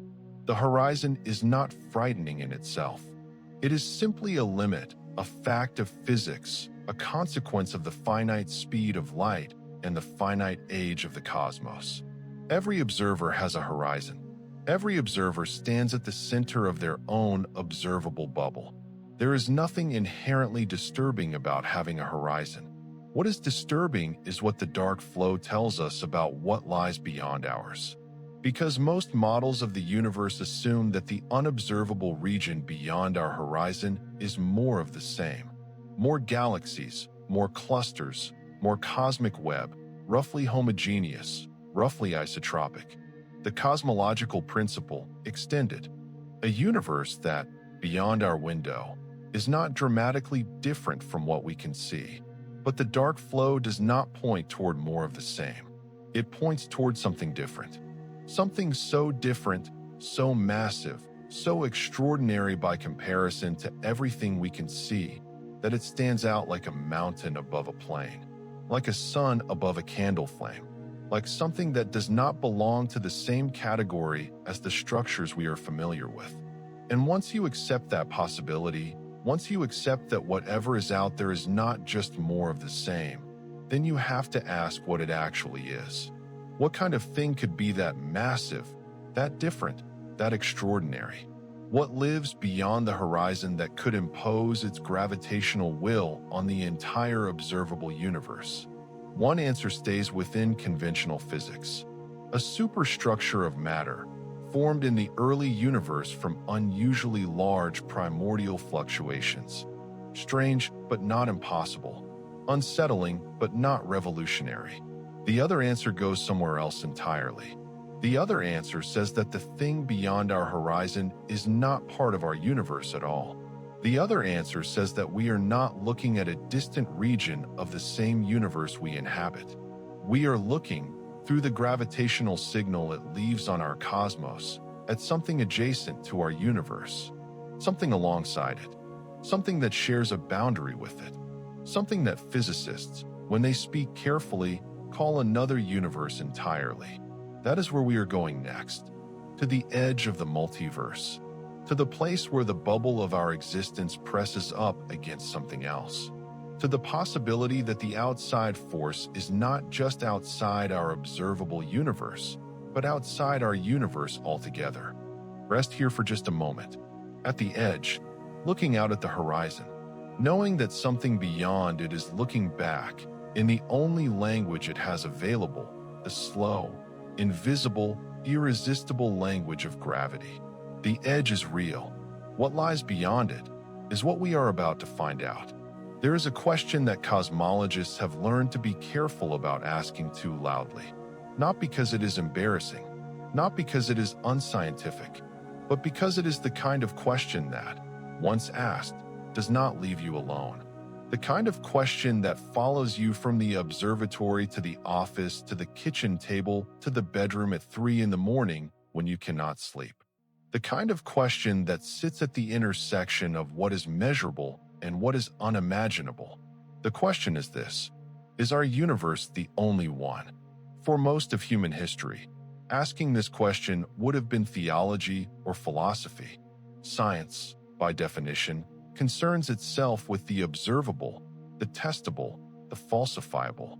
A universe beyond our own, by definition beyond our horizon, beyond our instruments, beyond any possible direct observation. What could science say about such a thing? How could it be tested? How could it be anything other than metaphysics? But science has a way of being cornered by its own logic. Sometimes the evidence inside what is observable points so insistently towards something outside what is observable that the choice is no longer between accepting and rejecting the idea, but between accepting it and abandoning the evidence. The dark flow is that kind of evidence, or at least it appears to be. Let me be precise about where the argument leads. We have established that the dark flow cannot be explained by any known structure inside the observable universe. The Great Attractor is real, but too small. The Shapley supercluster is massive, but too distant to exert sufficient influence at the scales where the flow is detected. A primordial superstructure beyond our horizon, formed from unusually large fluctuations in the early universe, is a physical possibility, but it requires a concentration of matter orders of magnitude greater than anything in our observable patch. And there is a problem even with that hypothesis. The problem is that the primordial fluctuations that seeded structure in our observable universe have a specific statistical character described by the power spectrum of the cosmic microwave background.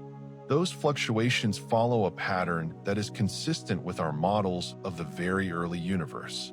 They are not random in the way that classical noise is random. They have a specific spectrum, a specific distribution of amplitudes and scales. For a primordial superstructure of the required size to exist beyond our horizon, The fluctuations in that region would have to be dramatically larger than anything implied by the fluctuation spectrum we observe in our own patch. Not slightly larger, not marginally larger, enormously larger, by an amount that is not merely improbable within the standard model, but effectively excluded by it. So the conventional explanation does not quite work either. The numbers are still wrong. The source of the dark flow, if it is real, requires something that the standard model cannot comfortably accommodate, whether that source is inside the observable universe or just outside it. And this is where the argument takes its most dramatic step. Several theoretical physicists, following the logic of the dark flow data, have proposed that the source of the flow is not a superstructure of ordinary matter at all, but a concentration of energy or mass associated with another universe. A neighboring bubble of space-time that exists alongside our own, not in a different spatial location within our universe, but in a different region of a higher dimensional space, pressing up against the boundary of our cosmic bubble.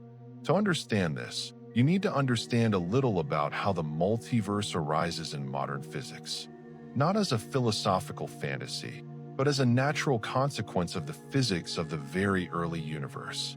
The leading model of the early universe is called cosmic inflation. It proposes that in the first tiny fraction of a second after the Big Bang, the universe underwent a period of extraordinarily rapid expansion, growing by an enormous factor in an almost inconceivably short time. This inflation explains several features of the observable universe that would otherwise be puzzling: the flatness of space, the uniformity of the cosmic microwave background, the specific spectrum of primordial fluctuations. Inflation is not a fringe idea. It is the mainstream model of the early universe, supported by substantial observational evidence. But inflation, if you follow its logic carefully, has an uncomfortable implication. The quantum field that drove inflation, the inflaton field, does not necessarily stop inflating everywhere at the same time. In quantum mechanics, processes that are on average declining can fluctuate locally, and a fluctuation in the inflaton field can cause a region of space to continue inflating even as the surrounding region has stopped. That continuing region then produces its own Big Bang, its own expanding universe, its own cosmic history. And the same process can happen again and again and again. The inflaton field, in the regions where inflation continues, keeps generating new universes. Each universe is a bubble, inflated from within, expanding into the sea of still inflating space. Each bubble is, from the inside, a complete universe, governed by its own laws, its own constants, its own history. But from outside, each bubble is just one among many, a small island of stopped inflation in a sea of eternal inflation. This is called eternal inflation, and it produces, as a natural consequence, a multiverse. Not a multiverse of parallel realities in the science fiction sense, but a physical multiverse of actual space-time bubbles, each a universe in its own right, each physically real, each separated from the others by the still inflating space between them. In this multiverse, our universe is one bubble. The Big Bang was not the beginning of everything. It was the moment our bubble stopped inflating and began the more sedate expansion we observe today. And beyond the horizon of our bubble, in the sea of eternal inflation, there are other bubbles, other universes, each potentially different from ours in its laws, its constants, its history, each physically real, each inaccessible to us by direct observation, but not, perhaps, inaccessible to us gravitationally. If two bubbles in the multiverse are close enough, if the geometry of the higher dimensional space they inhabit brings them near each other, then the gravitational field of one bubble could influence the other, not through a direct signal, but through the curvature of the space between them, through the gravitational influence of whatever mass and energy the neighboring bubble contains, radiating outward through the structure of space-time, and felt as a gentle but persistent tug on everything inside our bubble. This is the outside force, in its most radical formulation, not a superstructure of matter in the extended observable universe, not a primordial fluctuation of unusual size, but another universe, a neighboring bubble in the multiverse, a cosmic object so fundamentally different in kind from anything inside our universe that the ordinary rules for calculating gravitational influence do not fully apply. A presence that we cannot see, cannot measure at its source, cannot characterize directly, but that leaves its fingerprint on the motion of our galaxy clusters. The outside force is, in this interpretation, the gravitational signature of the multiverse, the invisible tug of a neighboring cosmos, reaching through the wall between universes, pulling on the fabric of our space-time. It sounds like science fiction. I am aware of that, but I want to be clear, this is not a fringe hypothesis invented to explain a single anomaly. Eternal inflation and the multiverse were serious theoretical proposals long before the dark flow was discovered. The connection between the dark flow and the multiverse was made by physicists who were following the evidence to its logical conclusion, not constructing a fanciful story. The logic is this: the dark flow requires an enormous outside force. No known structure inside the observable universe is sufficient. No plausible structure outside the observable universe, formed from ordinary primordial fluctuations, is sufficient. But a neighboring universe, with its own vast mass and energy, interacting with ours through the geometry of the higher dimensional space they share, could, in principle, be sufficient. It is not proven. It cannot be proven directly, but it is physically motivated, theoretically coherent, and consistent with the data in a way that more conservative explanations are not. And it carries with it an implication that is worth sitting with quietly in the dark. If the outside force is another universe, then our universe is not alone. It is not a closed system. It is one bubble among many, subject to the gravitational influence of its neighbors, being pulled through the multiverse by forces it cannot see and cannot resist. The universe we live in, the entire observable cosmos with its trillions of galaxies and its billions of years of history, is being pulled, not by anything inside it, not by anything it has ever seen, but by something outside, something adjacent, something so massive and so real that its gravity reaches through the boundary between universes and moves the largest structures in existence. That is the outside force. That is the invisible tug. That is what the numbers, if you follow them honestly and without flinching, appear to be pointing toward.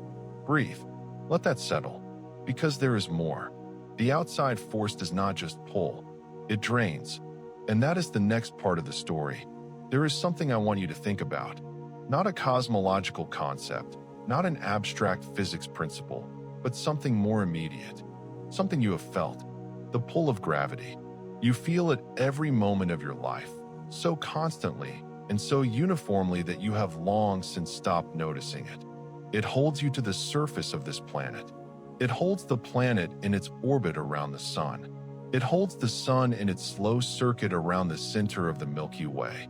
Gravity is the most familiar force in the universe, the one you were born into, the one you have never escaped. The one that has shaped every aspect of your physical existence from the moment you entered the world. And yet, despite its familiarity, gravity is strange.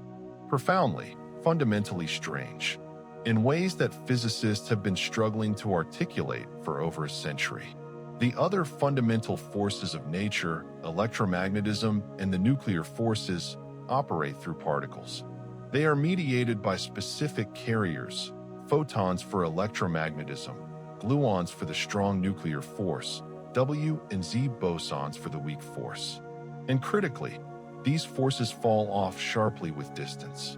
The electromagnetic force follows an inverse square law: double the distance, quarter the force. The nuclear forces fall off even faster, becoming negligible at distances much larger than an atomic nucleus. Gravity also follows an inverse square law. Double the distance, quarter the force. In that sense, it is not uniquely long-ranged. But gravity has a property that none of the other forces share. It cannot be shielded. You can shield an electric charge by surrounding it with a conducting shell. You can isolate a magnetic field. You can contain nuclear forces within atomic nuclei. But you cannot shield gravity.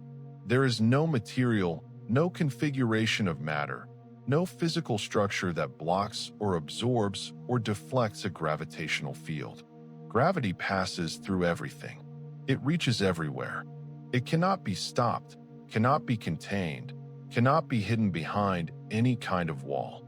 Every mass in the universe attracts every other mass. Without exception, without shielding, across any distance. The attraction weakens with distance, yes, but it never reaches exactly zero. The gravitational field of a galaxy cluster a billion light-years away is vanishingly small here, but it is not zero. It has a value. It exerts a pull. An infinitesimal pull, yes, but a real one. Now consider the implications. If there is a mass beyond our observable horizon, a mass that has been in place since the early universe, a mass that established its gravitational field when the universe was young and small and everything was causally connected, then that field has been propagating through space for billions of years. It has been reaching into our observable patch. It has been exerting a pull on everything inside our bubble. And because it cannot be shielded, because nothing can stop it, because gravity passes through walls, we have been unable to block it, deflect it, or escape it. We did not even know it was there, until the galaxy clusters started pointing in the same direction. This is the quality of gravity that makes the outside force theoretically possible. Not faster than light signals, not exotic new physics, not violations of any known law, just the basic, ancient, irresistible property of gravity. It reaches through walls. Even the wall of the observable horizon, even the boundary of our cosmic bubble, even the distance between universes, if such distances can be defined. But let us be careful here, because the physics requires care. The question of how gravity behaves between two bubbles in a multiverse is not settled science. It requires a theory of quantum gravity, a unified description of gravity and quantum mechanics that physicists have been seeking for decades without success. General relativity, our best current description of gravity, breaks down at the extreme conditions of the Big Bang and the boundaries of bubble universes. We do not have a complete theory that tells us exactly how two adjacent bubble universes in an eternal inflation scenario interact gravitationally. What we have are models, approximations, theoretical frameworks that suggest such interaction is possible, that gravity between bubble universes could in principle produce a bulk flow of the kind Kashlinsky observed, but frameworks that are not yet precise enough to make quantitative predictions that can be directly tested against the data. This is where the dark flow sits, in the most intellectually honest assessment. It is not a proven consequence of a well-developed theory of interbubble gravity. It is an observation that appears to require an outside force, and the outside force points, circumstantially but insistently, toward a neighboring universe in an eternal inflation multiverse. The connection is suggestive but not established. The evidence is real but contested. The theory is motivated but incomplete. And yet, the gravity reaching through walls is not just a metaphor. It is the actual mechanism. The gravitational field of whatever lies outside our observable universe, whether that is a superstructure of matter in the extended cosmos or a neighboring bubble in the multiverse, does not stop at the horizon. It propagates through space. It reaches our galaxies. It moves our clusters. The wall that the observable horizon represents is a wall of information, not a wall of gravity. Information cannot cross it. in the sense that new signals from beyond the horizon cannot reach us. But gravity, established long ago when everything was close, continues to propagate across it, has been doing so for billions of years, will continue to do so for billions more. Consider what this means for the concept of an isolated universe. We tend to think of our universe as a self-contained system. All the matter, all the energy, all the forces, all the dynamics, contained within the bubble of space-time that began at the Big Bang. The universe as a closed container, governed entirely by its own contents. The gravity that reaches through walls destroys this picture. If something beyond our horizon exerts a gravitational influence on our universe, then our universe is not a closed container.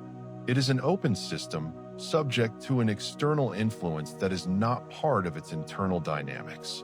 The evolution of our universe, the motions of our galaxies and clusters, even the long-term distribution of matter, all of it influenced by something that is not inside us. Something outside. Something we cannot account for in any inventory of what our universe contains. This is not just philosophically unsatisfying. It has practical implications. If the outside force is real, then our models of cosmic evolution are incomplete. Lambda's CDM, the standard model, does not include an external gravitational influence in its equations. It assumes the universe is dynamically isolated. If that assumption is wrong, if there is an additional term in the equations of motion representing the pull of something external, then every prediction the model makes about the long-term future of the universe is at least slightly wrong, possibly very wrong. The trajectory of our universe is not determined solely by its own contents.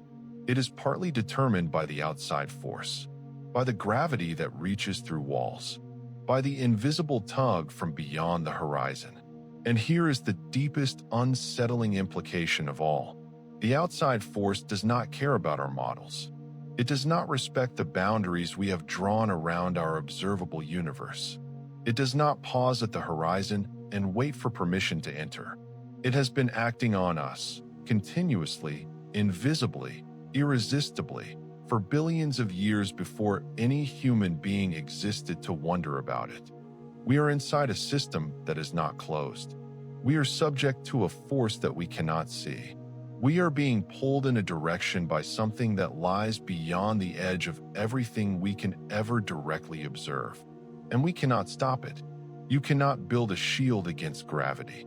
You cannot erect a barrier between our universe and whatever is pulling it. You cannot negotiate with the outside force or deflect it or opt out of its influence. It is there. It has always been there, and it will continue to be there, pulling on the fabric of our cosmos for as long as the universe exists. The gravity that reaches through walls is not dramatic. It does not announce itself. It does not shake the stars or distort the sky. It simply pulls, quietly, persistently, without regard for whether we have noticed. And now that we have noticed, there is no way to unnotice. There is no way to look at the night sky and see it the way we did before.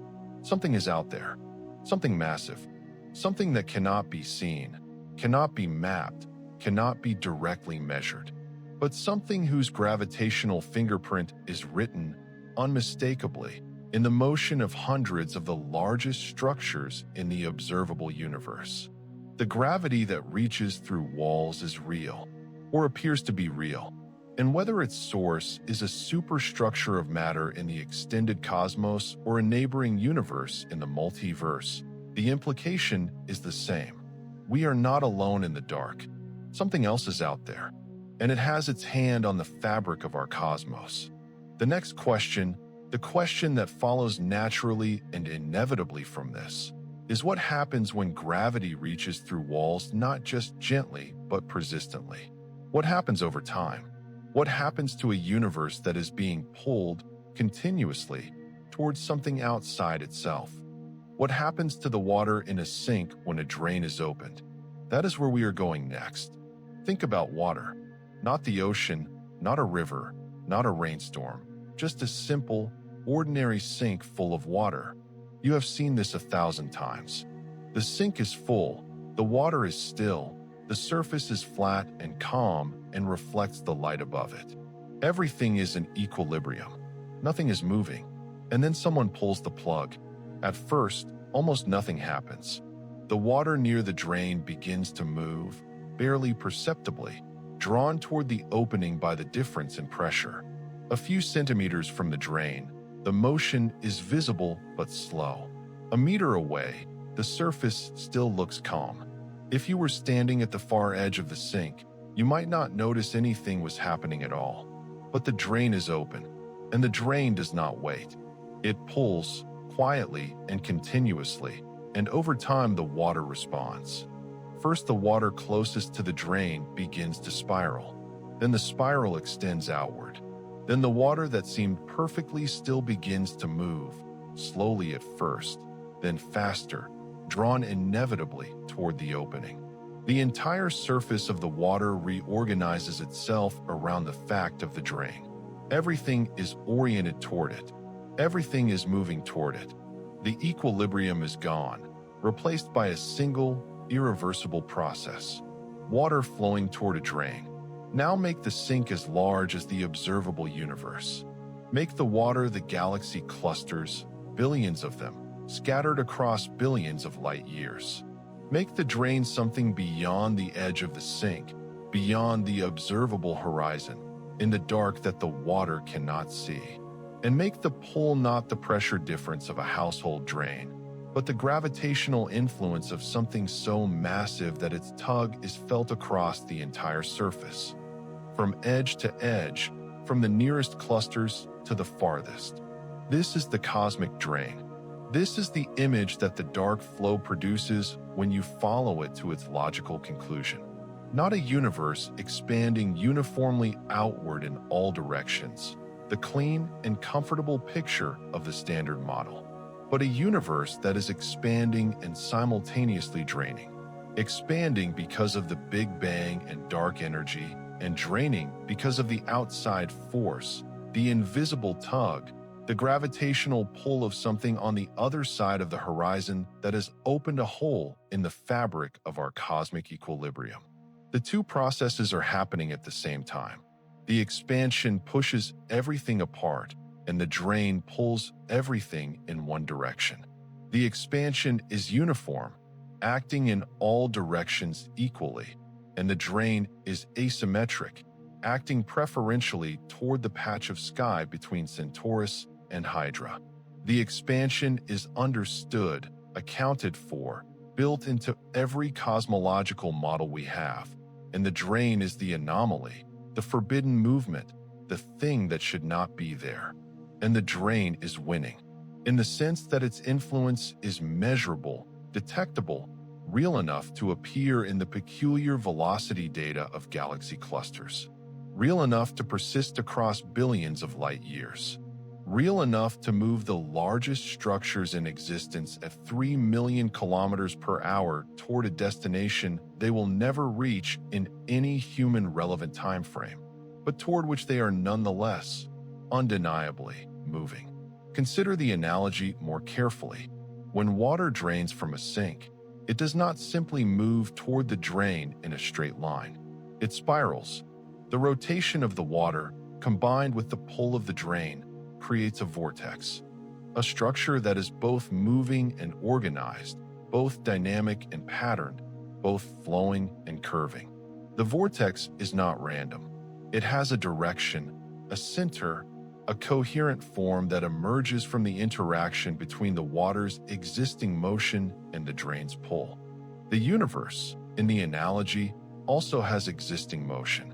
The Hubble expansion, the local peculiar velocities of individual clusters, the complex dance of gravity within the cosmic web. All of this is the existing motion of the water in the sink, and the dark flow is the additional component, the vortex component, the part that emerges from the interaction between all that existing motion and the pull of the drain.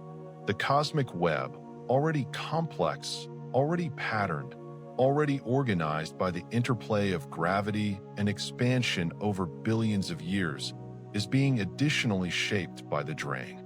The filaments of the cosmic web are not just the result of internal dynamics. They are also, subtly but measurably, aligned with the direction of the outside force. The clusters are not just moving according to local gravity. They are also, persistently and coherently, drifting toward the drain. The universe is not just expanding, it is draining.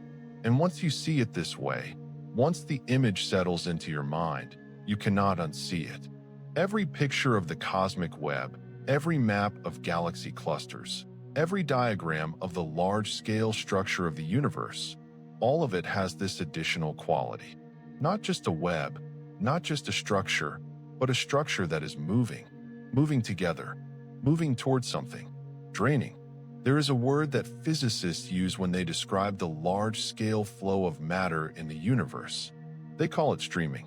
Galaxies stream along filaments toward clusters. Clusters stream along larger filaments toward superclusters. Superclusters stream toward each other along the largest structures in the cosmic web. The universe is full of streaming motion at every scale, each level of structure flowing toward the next level up. But streaming, as physicists usually use the word, refers to motion within the observable universe, caused by known gravitational sources inside our horizon. The Great Attractor is a streaming target. The Shapley supercluster is a streaming target.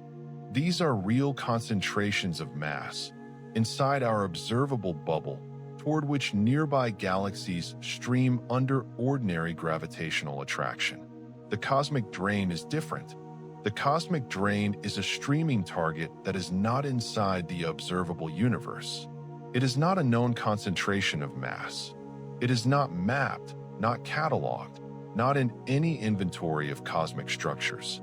It is the drain at the bottom of the sink that the water cannot see, because the drain is below the surface, outside the two-dimensional world of the water, in a third dimension that the water has no access to. The water flows toward it anyway. The universe flows toward it anyway.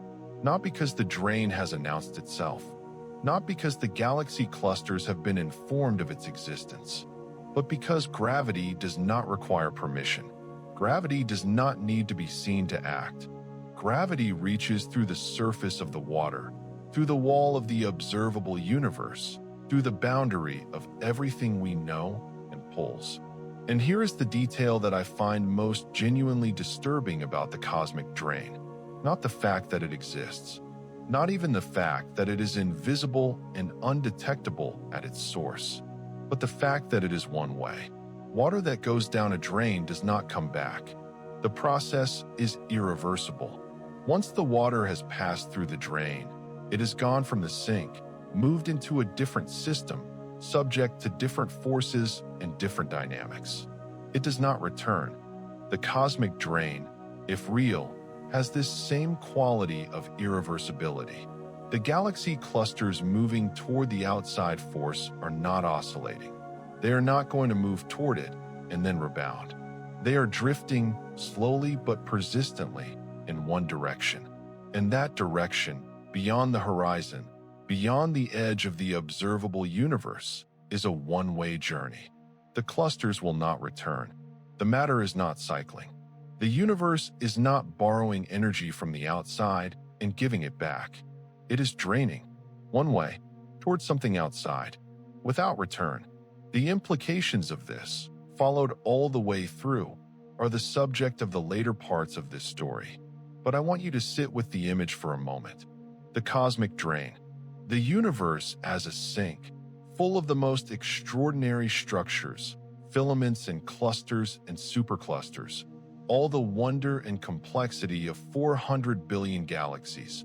And at the bottom of it all, hidden beyond the edge, beyond the observable horizon, beyond the surface of our cosmic reality, a drain, an opening to somewhere else, to something else, a place we cannot see, cannot measure, cannot reach, but toward which, slowly and irresistibly, the universe is flowing. You are in the water. The Milky Way is in the water. Every galaxy you have ever seen in a photograph, every cluster named in a catalog, every filament mapped in a survey, all of it is in the water. And the water is moving, not because it chose to, not because anyone turned on a tap or set the water in motion, but because the drain is open and gravity does not ask permission. Take a breath. Feel the stillness of the room around you. The walls solid, the floor firm, everything in its ordinary place. Nothing draining, nothing flowing, just the quiet of the night. But somewhere above you, somewhere in the direction of Centaurus and Hydra, the universe is doing something that should not be possible. It is draining. And in the next part of this story, we are going to ask where it is draining to. Fingerprints are remarkable things. They are not left on purpose. A person who touches a surface does not decide to leave a fingerprint. The oils on their skin transfer automatically, passively, without any intention or awareness.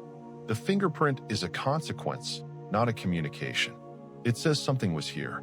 It says something with this particular pattern of ridges and whorls made contact with this surface. It does not say why. It does not say what the person was thinking or where they were going or whether they knew they were leaving a trace. But a fingerprint is enough. A fingerprint, properly analyzed, is enough to place a specific individual at a specific location. Enough to build a case. Enough to say, with confidence, that this particular thing and no other thing was here. The dark flow is a fingerprint, not in the forensic sense, not in the sense that it identifies a specific perpetrator from a database of known suspects, but in the deeper sense, in the sense that it is a consequence, not a communication. It is the mark left on our universe by the passage of something that was never trying to announce itself. The imprint of a presence that did not intend to be detected. The trace of contact between our universe and something else. And if you analyze that fingerprint carefully, if you measure its shape, its direction, its magnitude, its coherence, it points not toward anything inside the observable universe. It points toward something outside. Something that, if the theoretical framework is correct, is another universe entirely. A multiverse fingerprint. To understand why physicists take this possibility seriously, you need to understand what the multiverse predicts about the relationship between adjacent universes.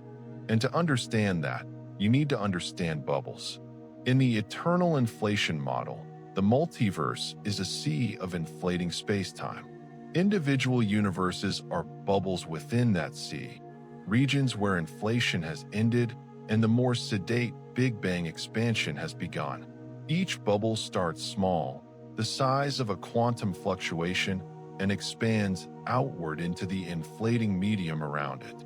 The inflating medium also expands, in fact far faster than the bubbles, so the bubbles never meet in the sense of their interiors touching. The space between them grows faster than the bubbles themselves. But the boundaries of the bubbles, the walls of space-time where one universe ends and the sea of inflation begins, these are different. These walls are domain walls in the physical sense, boundaries between regions of space-time with different vacuum states, different ground states of energy, different physical properties. And domain walls, in quantum field theory, have their own dynamics. They can interact. They can collide. They can, under the right circumstances, influence each other even across the inflating medium that separates them. The question of whether two bubble universes can interact gravitationally, whether the gravity of one bubble can reach into the other and produce observable effects, is one of the genuinely open questions in theoretical cosmology. There is no consensus answer. The physics required to address it fully, a complete theory of quantum gravity, does not yet exist. But there are models, there are approximations, there are theoretical frameworks that suggest the answer is yes, under certain conditions. One of those conditions is proximity. If two bubble universes are close enough in the higher dimensional space of the multiverse, their gravitational fields can overlap.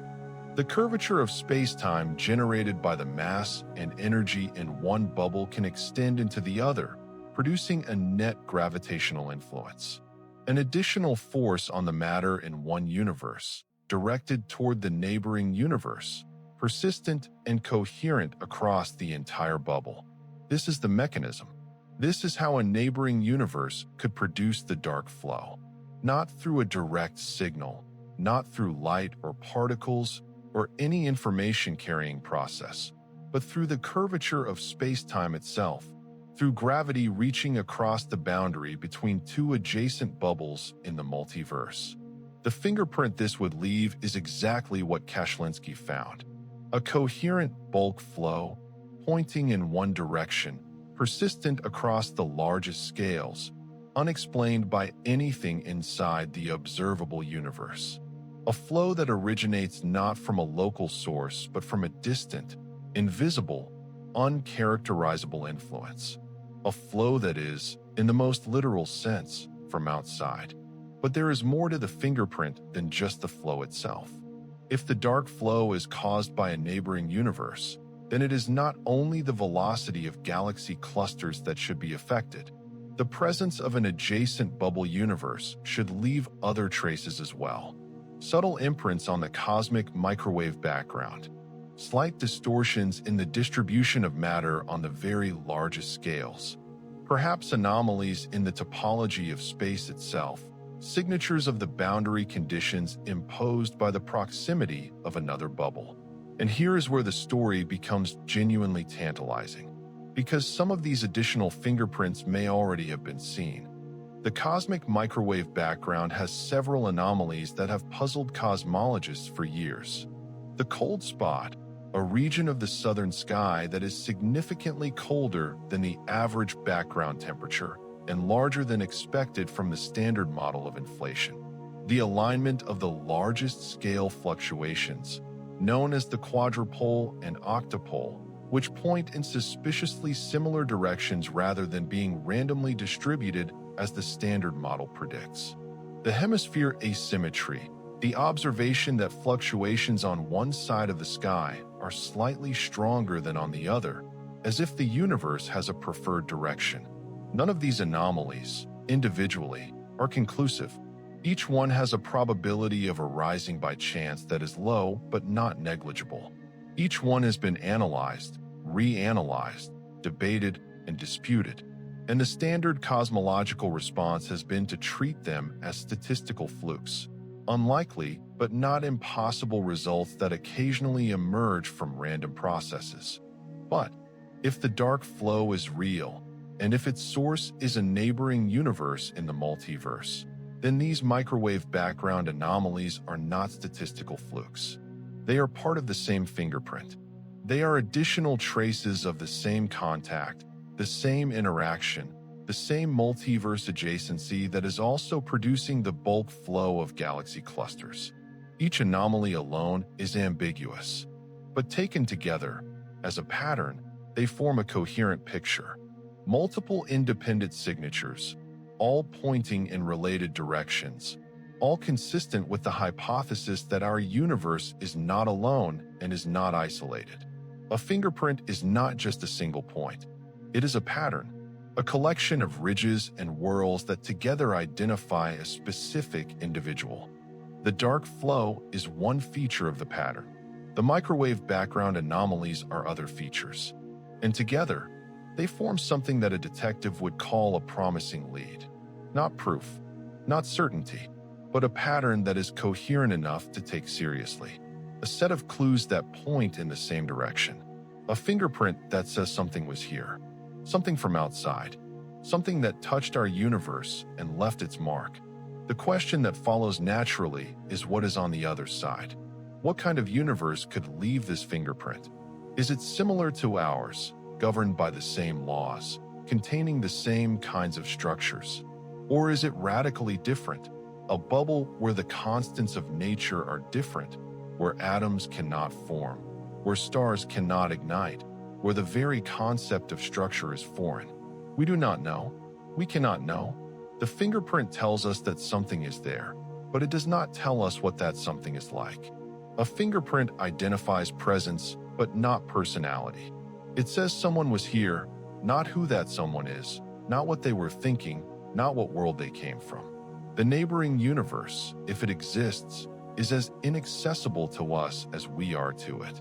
Our light does not reach it. Our signals do not penetrate the boundary between our bubbles. Our instruments, however sensitive, however sophisticated, cannot directly observe what lies on the other side of our cosmic horizon. All we have is the fingerprint, the dark flow, the cold spot, the alignment anomalies, the hemisphere asymmetry, indirect traces of a contact we cannot see, a presence we cannot measure, a universe we will never visit. But the fingerprint is there, in the data, in the motion of galaxy clusters across billions of light years, in the subtle asymmetries of the ancient light that fills our sky, in the patterns that should not be there, in a universe that was supposed to be alone. Something touched our universe. Something left its mark. And that mark, if you know where to look, is written in the structure of the largest thing we can observe. The multiverse fingerprint is real, or appears to be real. And what it implies is more disturbing than any ghost story, more unsettling than any nightmare. Because it implies that our universe, which we thought was the whole story, is actually just a page. A page in a book that contains other pages. Pages we cannot read, cannot see, cannot access. But pages that are real, real enough to reach across the binding and smudge the ink on ours. Breathe slowly. Let this settle, because we are not finished. The fingerprint has been found, but the implications of its existence have not yet been fully followed. What does it mean to live in a universe that has been touched? What does it mean that the fingerprint is not from the past, but ongoing? That the contact is not a historical event, but a continuous process? That is the next part of this story, and it is the part where the cosmic drain begins to feel personal. There is a word I have been holding back. I have used the word draining, and the word flowing, and the word pulling. I have talked about fingerprints and currents and forbidden movements. But there is another word, quieter and more intimate than any of those, that captures something important about what the dark flow really implies. That word is bleeding. To bleed is not the same as to drain. Draining is a mechanical process, a structure opening, a plug pulled, water moving through a hole. But bleeding is different. Bleeding implies a boundary that has been compromised, a membrane that was whole and is now porous, a separation that was clean and has become contaminated, something leaking across a border it was not supposed to cross. If the dark flow is caused by a neighboring universe, if our cosmic bubble is being pulled by the gravitational influence of an adjacent bubble, then what is happening is not simply drainage. It is something closer to bleeding. Two universes, each enclosed within its own bubble of space-time, each theoretically isolated from the other by the inflating medium between them, are making contact, are influencing each other, are allowing something to pass between them. Not light, not particles, not information, in the formal sense that physicists use that word, but gravity, the curvature of space-time itself, leading across the boundary between two worlds. Think about what that means for the concept of a universe. A universe, by the usual definition, is everything that exists within a particular region of space-time, a closed bubble of reality, self-contained, self-sufficient, isolated from any other such bubble by the structure of the multiverse. The boundary between universes is not a wall you could touch or cross. It is a difference in the vacuum state of the quantum field, a region where the physics is different on each side. And because nothing can exist in the inflating medium between bubbles, because the conditions there are incompatible with the existence of ordinary matter, the two universes cannot exchange particles, cannot exchange radiation, cannot exchange any ordinary physical substance. But gravity is not ordinary. Gravity is not a substance, it is a geometry. It is the curvature of space-time itself. And the space-time of one bubble is not entirely disconnected from the space-time of the adjacent bubble. In the most rigorous theoretical models, the space-times of two adjacent bubbles in the multiverse are part of the same larger manifold, the same higher dimensional space-time of the multiverse as a whole. They are not separate, they are regions of a single larger geometric structure. And the curvature of a geometric structure propagates. It is not confined to one region. A massive object in one bubble curves the space-time around it, and that curvature, in principle, extends into the adjacent bubble. Weakened by the distance, attenuated by the structure of the multiverse, but present. A geometric whisper. A bleeding of curvature across the boundary between worlds. This is what bleeding between worlds means. Not a dramatic rupture, not a hole torn in the fabric of reality, but a gentle, continuous, unavoidable seepage of gravitational influence from one universe to another. Two bubbles, each enormous in their own terms, each containing billions of years of cosmic history, pressing against each other in the higher dimensional space of the multiverse, their gravitational fields bleeding across the boundary. And our universe is on the receiving end. The direction of the bleeding is not random, it is not equal in all directions. It is coming from one particular place, from the neighboring universe that lies in the geometry of the multiverse, adjacent to our bubble in the direction of Centaurus and Hydra. The bleeding is asymmetric. Our universe is being pulled toward the source of the bleeding, toward the place where the other universe presses most closely against ours. We are bleeding toward the other universe. Or rather, the gravitational influence of the other universe is bleeding into ours, and our galaxy clusters are responding by moving toward it. Now I want you to sit with the particular implication of this, one that is easy to overlook but deeply significant. If the bleeding is ongoing, if the gravitational influence of the neighboring universe is continuous, not a one-time event, but a persistent, current interaction, then the universe we live in today is not the same universe it was a billion years ago. Not just because it has expanded, because every cosmological model includes expansion, but because it has been subject to an ongoing external influence that has been subtly but continuously shaping its evolution. Every cosmological simulation ever run, every model of large-scale structure formation, every prediction about how the cosmic web evolved from the smooth early universe to the complex filaments and clusters of today, none of them include the effect of the bleeding. None of them account for the dark flow. None of them have a term in their equations for the gravitational influence of a neighboring universe, which means all of those simulations, however sophisticated, are slightly wrong.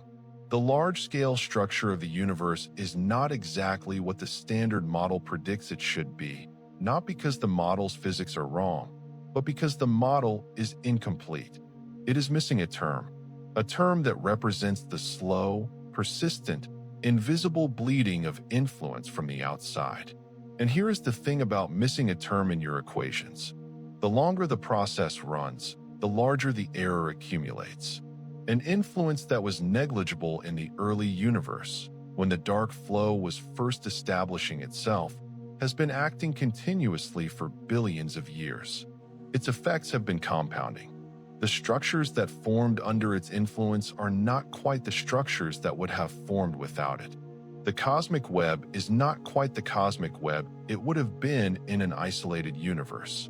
It is the cosmic web of a universe that has been bleeding, shaped, subtly but measurably, by the gravity of another world. We live in the product of that bleeding, not in the universe the standard model describes in its simplest form, but in a slightly different universe, one that has been under the influence of the outside force since before galaxies formed. The Milky Way is where it is partly because of the bleeding. The local group is moving the way it is moving partly because of the bleeding. The great cosmic web, with all its filaments and voids and clusters, has been arranged not only by the internal dynamics of our universe, but also, quietly and invisibly, by the gravity bleeding in from the outside. This is not dramatic. The effect is small on local scales, small enough that everyday life, planetary physics, Even galactic dynamics are unaffected in any practical sense. You will not feel the bleeding. The stars will not visibly shift. The night sky will look the same tomorrow as it did last night. But on the largest scales, on the scales where galaxy clusters move together across billions of light years, the bleeding is visible. It is measurable. It is the dark flow. And the bleeding is not stopping. It is not a historical event. It is not something that happened once and is now over, leaving only a residual signal in old data. It is happening now, right now, as you breathe, as the night settles around you.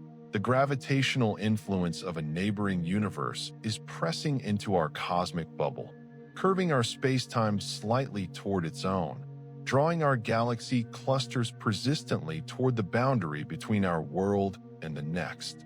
The bleeding between worlds is real, or appears to be real. And if it is real, then the universe is not the closed, isolated, self-contained system we thought it was. It is a porous bubble, a permeable reality, a cosmos with a wound in its side, through which the geometry of another world seeps, quietly and continuously, into the structure of everything we know. I said at the beginning of this story that what I had to tell you was real, not a ghost story, not a dream, something more unsettling than either. The bleeding between worlds is the most unsettling part, not because it threatens us in any immediate sense. The effect on our daily lives is zero. The effect on our planetary future is negligible. But because of what it means for the concept of our universe. We thought we were alone. Not alone in the sense of life, that is a separate question, but alone in the sense of being the only universe. Or at least, if other universes existed, in the sense of being isolated from them, sealed off, incapable of interaction. The multiverse, if it existed, was comfortably abstract, a theoretical landscape that had no practical consequences, no measurable effects, no fingerprints. The dark flow says the fingerprints are there. The bleeding is real. The isolation is not complete. And the neighboring universe, whatever it is, whatever it contains, however different or similar it may be to the one we inhabit, is not just a theoretical abstraction. It is pressing against us.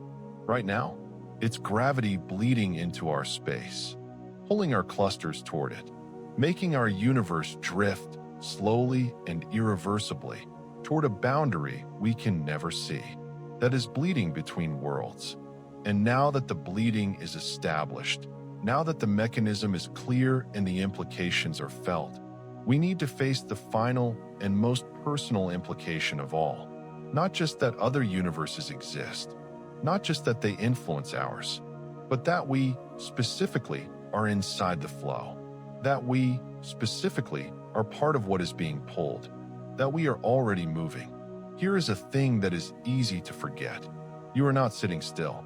I do not mean that in the metaphorical sense, the philosophical observation that life is always in motion, that change is the only constant, that nothing is truly static. I mean it in the most literal, physical, measurable sense. You are moving right now. Your body is moving through space at extraordinary speeds, carried by a series of nested motions that stack on top of each other like the layers of an onion, each one larger than the last, each one invisible to your senses, each one real and measurable and confirmed by precise instruments. The Earth is rotating. At the equator, the surface of the planet moves at roughly 1,600 kilometers per hour. You cannot feel this rotation because the atmosphere moves with you, because you have been inside this rotation since the moment you were born, because your entire sensory apparatus was calibrated in a world that rotates. And so the rotation is, to your senses, indistinguishable from stillness. But it is not stillness. It is motion. 1,600 kilometers per hour, carrying you from day to night and back again every single day of your life. The Earth is also orbiting the Sun at roughly 107,000 kilometers per hour. 107,000. This motion is also invisible to you. You do not feel the wind of your orbital passage. You do not sense the curve of your trajectory around the star that gives you light. But it is real. Every year, you travel nearly 1 billion kilometers around the sun without once feeling the journey. The sun, along with the entire solar system, is orbiting the center of the Milky Way at roughly 828,000 kilometers per hour, nearly 1 million kilometers per hour, carrying the sun and all its planets in a vast arc around the galactic center, completing one full orbit every 230 million years. The last time our solar system was in this particular part of its orbit, the dinosaurs were still tens of millions of years from extinction. And the Milky Way itself, along with the entire local group, is moving through space toward the Great Attractor. At roughly 2 million kilometers per hour, drawn by the gravitational influence of that enormous concentration of mass in the direction of Centaurus, pulled toward it on timescales that dwarf the entire history of human civilization. All of this motion is real. All of it is measured. None of it is felt. You sit in your room, perfectly still by every internal sensation, and you are in fact hurtling through space at cumulative speeds that total several million kilometers per hour. The stillness you feel is a local illusion, created by the fact that everything around you shares your motion. And now, on top of all of these known, measured, well-understood motions, there is the dark flow. The dark flow adds another layer, another component of motion, pointing in the direction of Centaurus and Hydra, carrying the Milky Way and the local group and the Virgo supercluster and hundreds of other galaxy clusters across billions of light years, toward the outside force, toward the cosmic drain, toward whatever lies beyond the horizon and is pulling us. You are already in the flow, not about to enter it, not approaching it from outside, already in it, already moving with it. Your body, your home, your planet, your star, your galaxy, all of it already caught in the current of the dark flow, already drifting toward the destination you will never see, already participating in the forbidden movement that the data so clearly, so insistently shows. The Milky Way is moving toward the Great Attractor at roughly 2 million kilometers per hour, and the Great Attractor itself, as we noted earlier, may simply be the nearest waypoint in the dark flow, the closest visible landmark on a journey towards something much farther away. Even the Great Attractor may be in the flow. Even the enormous concentration of mass that constitutes the largest known structure in our cosmic neighborhood may itself be being pulled, not by local gravity alone, but by the same outside force that is pulling everything else. In which case, we are not just moving toward the Great Attractor. We are moving toward whatever the Great Attractor is moving toward, carried along in a current that includes everything visible, everything mapped, everything cataloged, flowing together toward the invisible horizon. Think about what you are part of. In this moment, in this quiet room, your body contains atoms that were forged in the hearts of stars. Those atoms are on a planet, orbiting a star. That star is in a galaxy, orbiting a black hole. That galaxy is in a cluster, orbiting within the local group.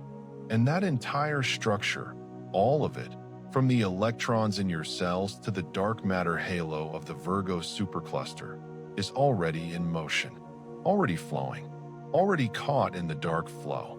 You were born into the flow. Every human being who has ever lived was inside the flow. Every civilization that has ever risen and fallen was inside the flow. The entire recorded history of humanity, from the first scratches on cave walls to the launch of space telescopes, all of it happened inside a galaxy that was already moving toward the cosmic drain. We did not choose this. We were not consulted. The flow does not require our awareness or our consent. It preceded us by billions of years and will outlast us by billions more. It is the background condition of our existence, invisible and inescapable, the largest context in which our lives are set. And here is the thing that sits with me most quietly in the middle of the night. All of the things we call constants, the familiar features of the universe that we take for granted, the arrangement of galaxies in the sky, the structure of the cosmic web, the distribution of matter at the largest scales, none of these are truly constant. They are slowly changing, being reshaped, millimeter by light year, year by billion year, by the persistent pull of the outside force. The universe we observe today is not the universe that existed 10 billion years ago. It has expanded. Yes, that part is expected, accounted for, built into the model. But it has also drifted. It has also flowed. The large-scale structure we see today is the structure of a universe that has been under the influence of the dark flow for most of its existence. The cosmic web is not the web it would have been in isolation.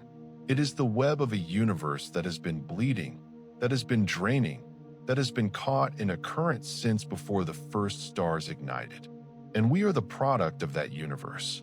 Not the universe the standard model describes in its simplest form, but the drifted universe, the flowing universe, the universe that has been quietly, continuously, invisibly shaped by something outside itself. The motion is real.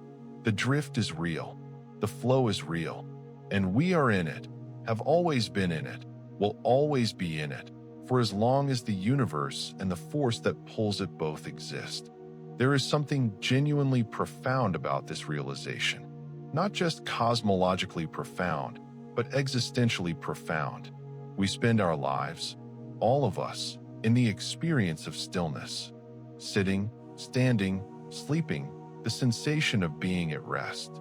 And underneath that sensation, invisible and irresistible, we are hurtling through space at millions of kilometers per hour, caught in the gravitational dance of nested orbits and large-scale flows. And underneath all of that, underneath the rotation of the Earth, the orbit around the Sun, the circuit of the galaxy, the fall toward the great attractor, there is one more motion. The deepest one, the forbidden one, the one that should not exist within the standard model. The dark flow, carrying us and everything we have ever known toward the beyond the horizon, toward the cosmic drain, toward whatever it is that has been reaching through the wall of the observable universe for billions of years and pulling on the fabric of our cosmos. We are already moving. We have always been moving. And the motion does not stop. Not for us. Not for the Milky Way. Not for any of the hundreds of galaxy clusters that have been measured and found to be flowing. The question that remains, the question that we now have to face, is whether there is any way to resist. Whether the flow can be stopped or redirected or escaped. Whether the universe has any agency in this. Any capacity to turn away from the drain? The answer to that question is the most important thing I have left to tell you. And it is the thing that transforms the dark flow from a fascinating anomaly into a final dread. We are already moving, and we cannot stop. There is a particular kind of helplessness that is different from all other kinds. There is the helplessness of weakness, the inability to lift something too heavy, to run fast enough, to be strong enough. This helplessness has a remedy: build strength, train harder, use a lever, ask for help. It is circumstantial. It is contingent. It can, in principle, be overcome.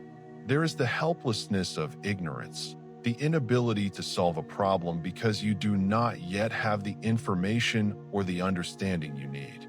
This helplessness also has a remedy: learn more, think harder, gather data, build better instruments. It is also contingent. It can, in principle, be overcome.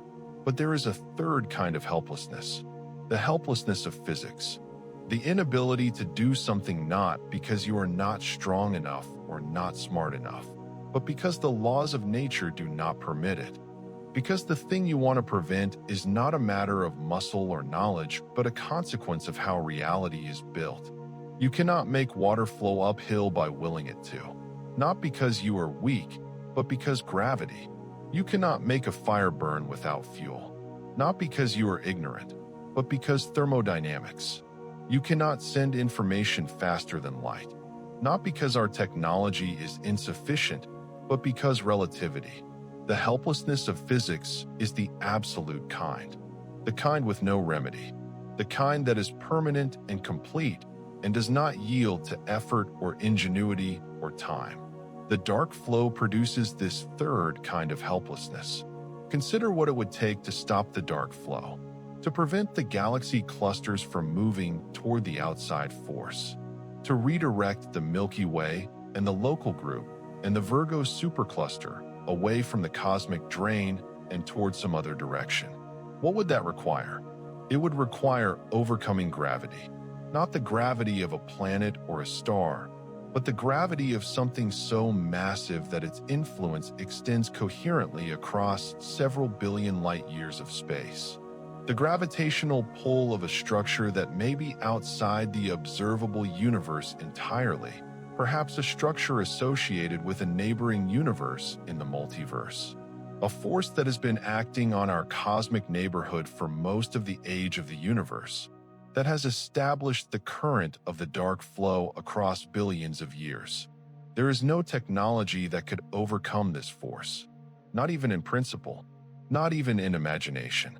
The energy required to redirect the Milky Way against the pull of the dark flow would exceed the total energy available in the observable universe, by orders of magnitude, by a margin so large that the question of whether our technology will ever be sufficient is not really the right question to ask. The right question is simpler. The right question is there any physical process, any allowed by the laws of nature, that could stop the flow? And the answer, as far as we can tell, is no. The outside force is not something we can negotiate with. It is not a threat that can be deterred. It is not an entity that can be reasoned with or appealed to or somehow convinced to reduce its gravitational influence. It is a physical reality, a consequence of the mass and energy in whatever structure is pulling us.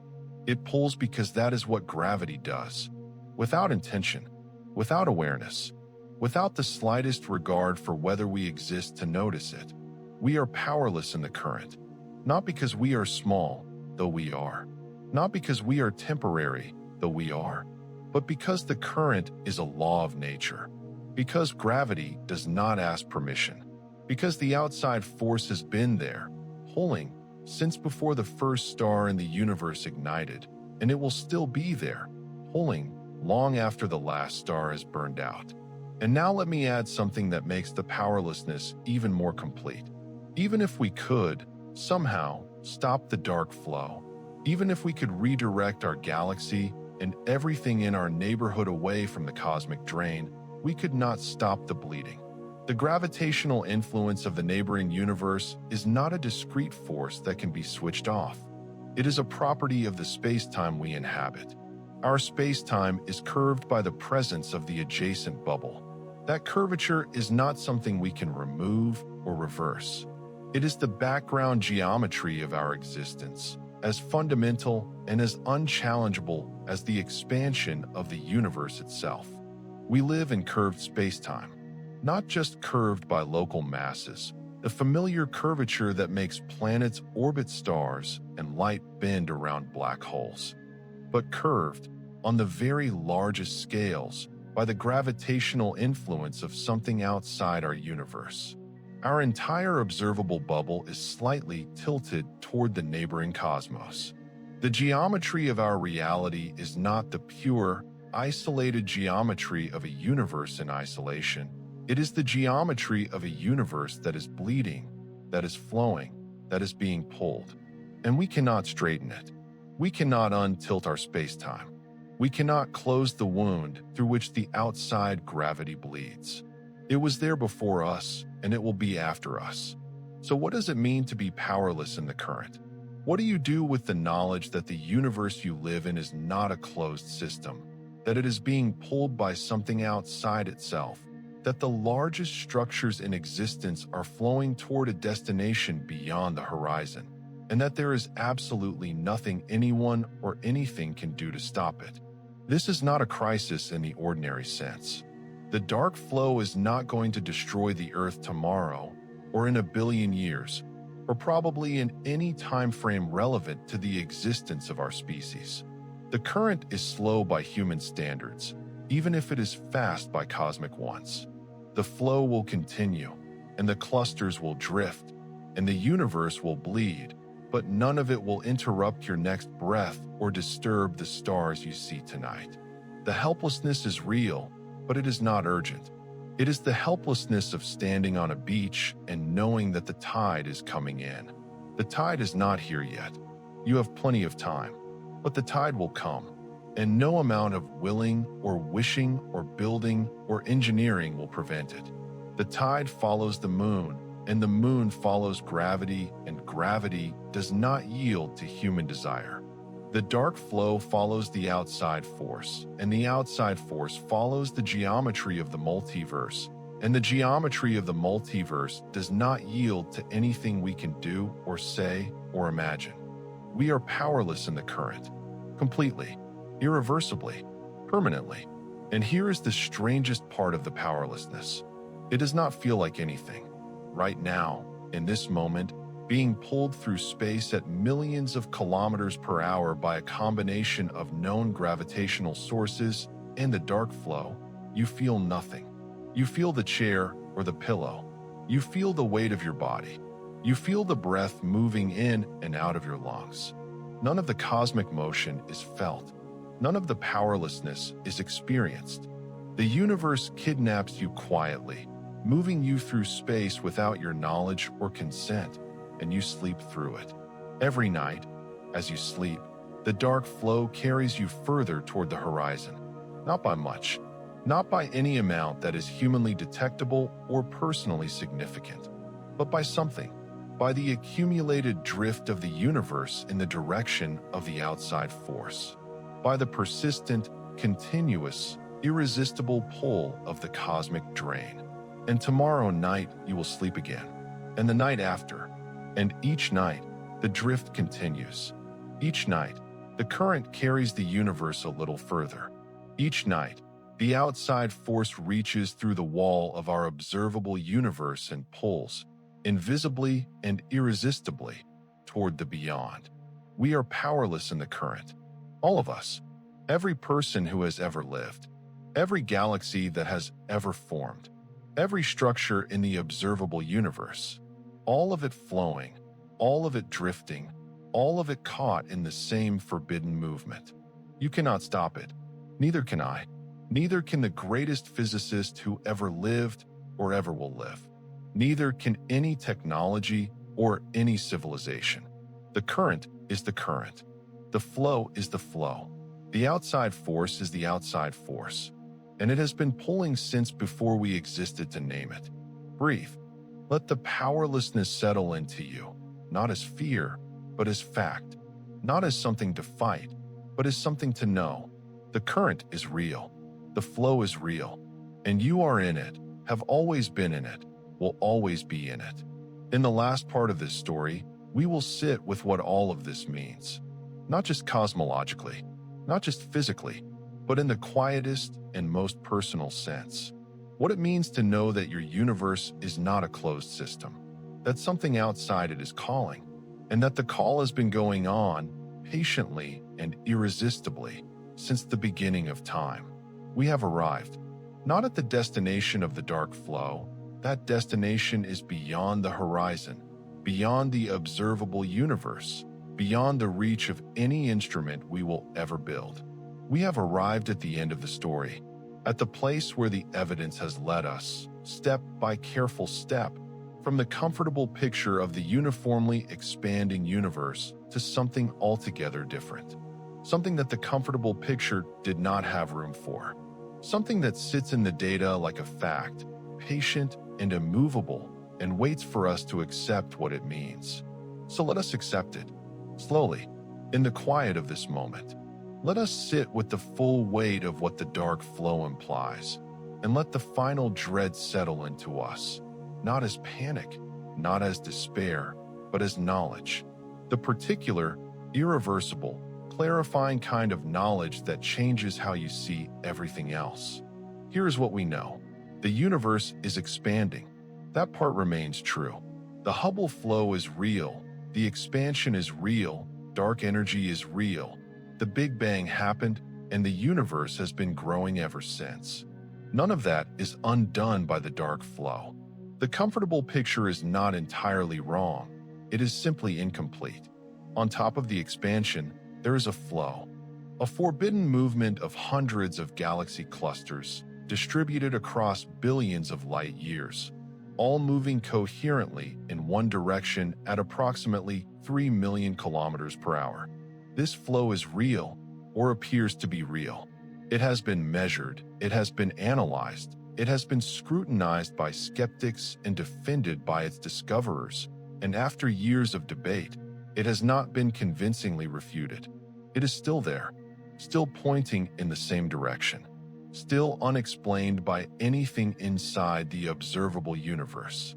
The flow has a destination, a specific patch of sky between the constellations of Centaurus and Hydra, a direction that is already known to cosmology as the location of the Great Attractor, the Shapley supercluster, the largest known concentration of mass in our cosmic neighborhood. But neither the Great Attractor nor the Shapley supercluster, nor any combination of known structures in the observable universe, is sufficient to explain the flow. The source must be beyond the horizon. The source must be outside the observable universe. And the most coherent explanation for what that source could be, the explanation that fits the magnitude of the flow, the coherence of the movement, the persistence of the signal, is that it is not just a superstructure of matter in the extended cosmos.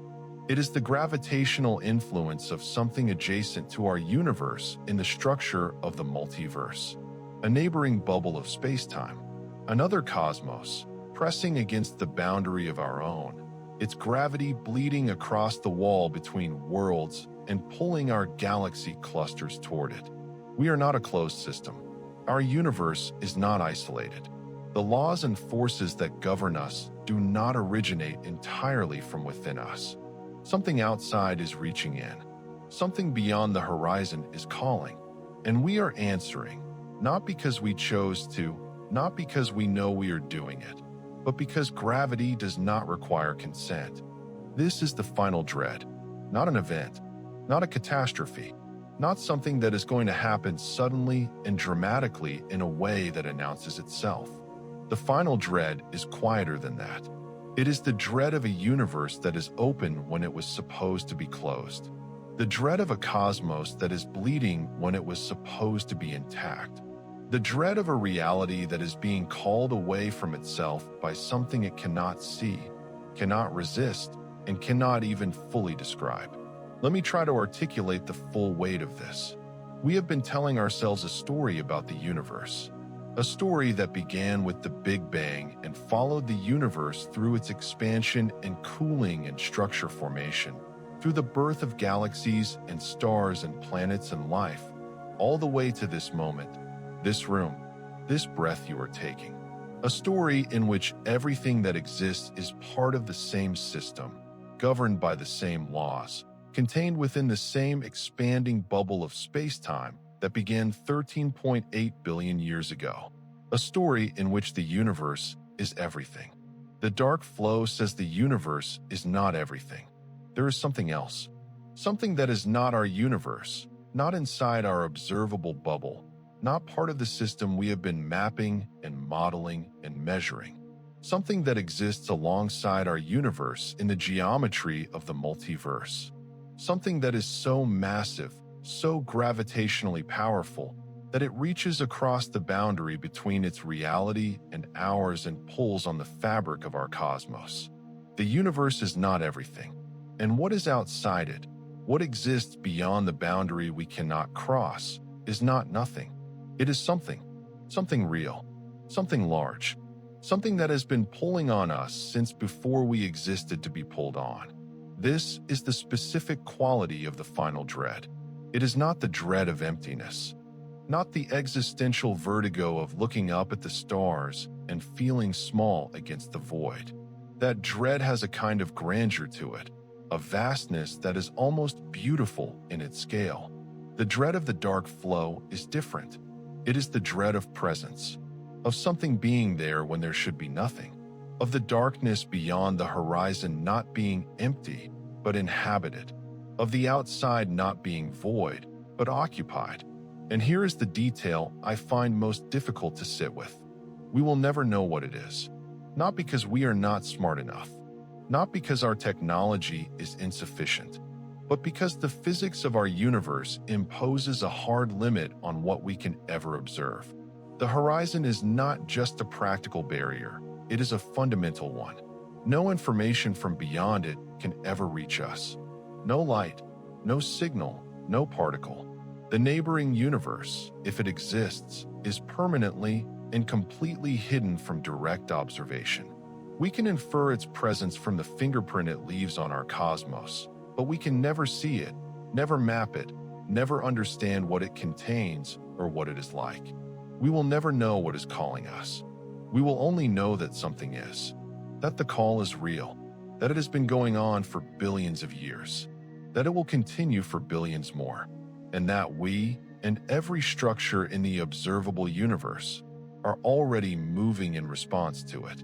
Think about what it means to be called by something you cannot see, to move towards something you cannot observe, to be subject to an influence that originates outside the totality of everything you know and everything you can ever know. There is no analogy in human experience that quite captures this. The closest might be the feeling of being watched by something you cannot find, the prickling awareness of a presence that is real but undetectable. Except that in human experience, you can eventually look hard enough, or wait long enough, or turn fast enough to catch what is watching you. The outside force cannot be caught. It cannot be turned to face. It is permanently, by the laws of physics, beyond the reach of any gaze we can direct. The universe is being watched, pulled, called by something it cannot see, and the universe is answering in the only way gravity allows. Slowly, silently, irresistibly, moving toward the source of the call without knowing it is moving, without knowing there is a call, without any awareness of the pull or the destination or the outside force that is imposing its will on the largest structures in existence. The galaxy clusters do not know they are in the flow. The Milky Way does not know it is drifting. The local group does not sense the outside force. And we, the briefly conscious inhabitants of a small planet in one unremarkable spiral arm, we know. Or rather, we have noticed the signal in the data. We have followed the logic of the observations. We have traced the invisible tug to its conclusion.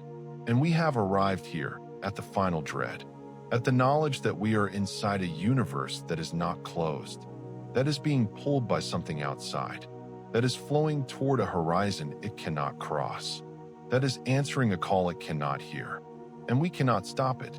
We cannot turn it around. We cannot seal the boundary between our universe and whatever is adjacent to it in the multiverse. We cannot silence the call.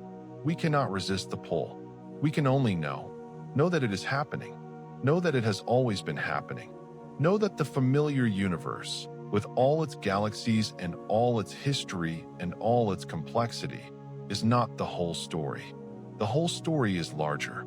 It includes our universe and whatever lies alongside it. It includes the call and the flow and the bleeding and the drain. It includes the outside force that we cannot see and cannot name and cannot stop. The whole story is larger, and we can only see one part of it. This is the final dread, not a sudden catastrophe, not an approaching doom, but a permanent, settled, irreversible knowledge. The knowledge that the universe is open, that something is outside it, that the outside is not empty, that we are already moving toward it, and that we are powerless to do anything but move. Now, after all of that, after following the trail from Hubble's law to the kinetic Sunyaev-Zeldovich effect, from the peculiar velocities of galaxy clusters to the patch of sky between Centaurus and Hydra, from the great attractor to the edge of the observable universe, from the eternal inflation multiverse to the gravity that reaches through walls, from the cosmic drain to the bleeding between worlds, from the discovery that we are already moving to the realization that we cannot stop. After all of that, I want to sit here with you for a moment. Just here, in the quiet. The room you are in is real. The breath you are taking is real. The weight of your body against whatever is supporting it is real. All of the immediate, local, human-scaled reality of this moment is real and present and yours. And it is also true that somewhere above you, in the direction of Centaurus and Hydra, the universe is answering a call from the beyond the horizon. The galaxy clusters are in the flow. The dark flow is real, or appears to be real. The outside force is pulling, and nothing can stop it. Both of these things are true at the same time. The intimate and the cosmic, the room and the universe, the stillness of this moment and the irresistible drift of everything toward the horizon. You are inside a universe that is not a closed system. You are in the flow. You have always been in the flow. And you are also here, present, breathing, momentarily and beautifully aware of something that the galaxy clusters themselves will never know. That the flow is real, that the dread is real, and that knowing it, fully, completely, without flinching, is its own strange form of grace. The universe is calling you toward the horizon. It has been calling since before you were born. It will be calling long after you are gone. The outside force does not pause for us. The cosmic drain does not wait. The forbidden movement continues, second by second, light year by light year, billion year by billion year, inexorable, invisible, real. And here you are, knowing it, feeling the weight of it, letting the final dread settle into the quiet spaces of a mind that is tired enough and open enough and brave enough to hold it. The universe is not everything. Something is out there. Something is calling, and we are already on our way. Sleep now, if you can. The flow will carry you through the night, quietly, invisibly, without disturbing a single dream. The outside force will do what it has always done, pull, and the universe will do what it has always done, answer. And tomorrow, the stars will look the same as they did tonight. But you will know what they are moving toward, and you will know that you are moving with them. Rest. The current is real. The drain is real. The call is real. And for now, this moment, this breath, is also real. It is enough to know. It is enough to have followed the trail to its end. It is enough to have stood at the edge of the observable universe and looked out into the dark and said, without flinching, something is there. Something is there. And it has its hand on the fabric of everything we know. Good night.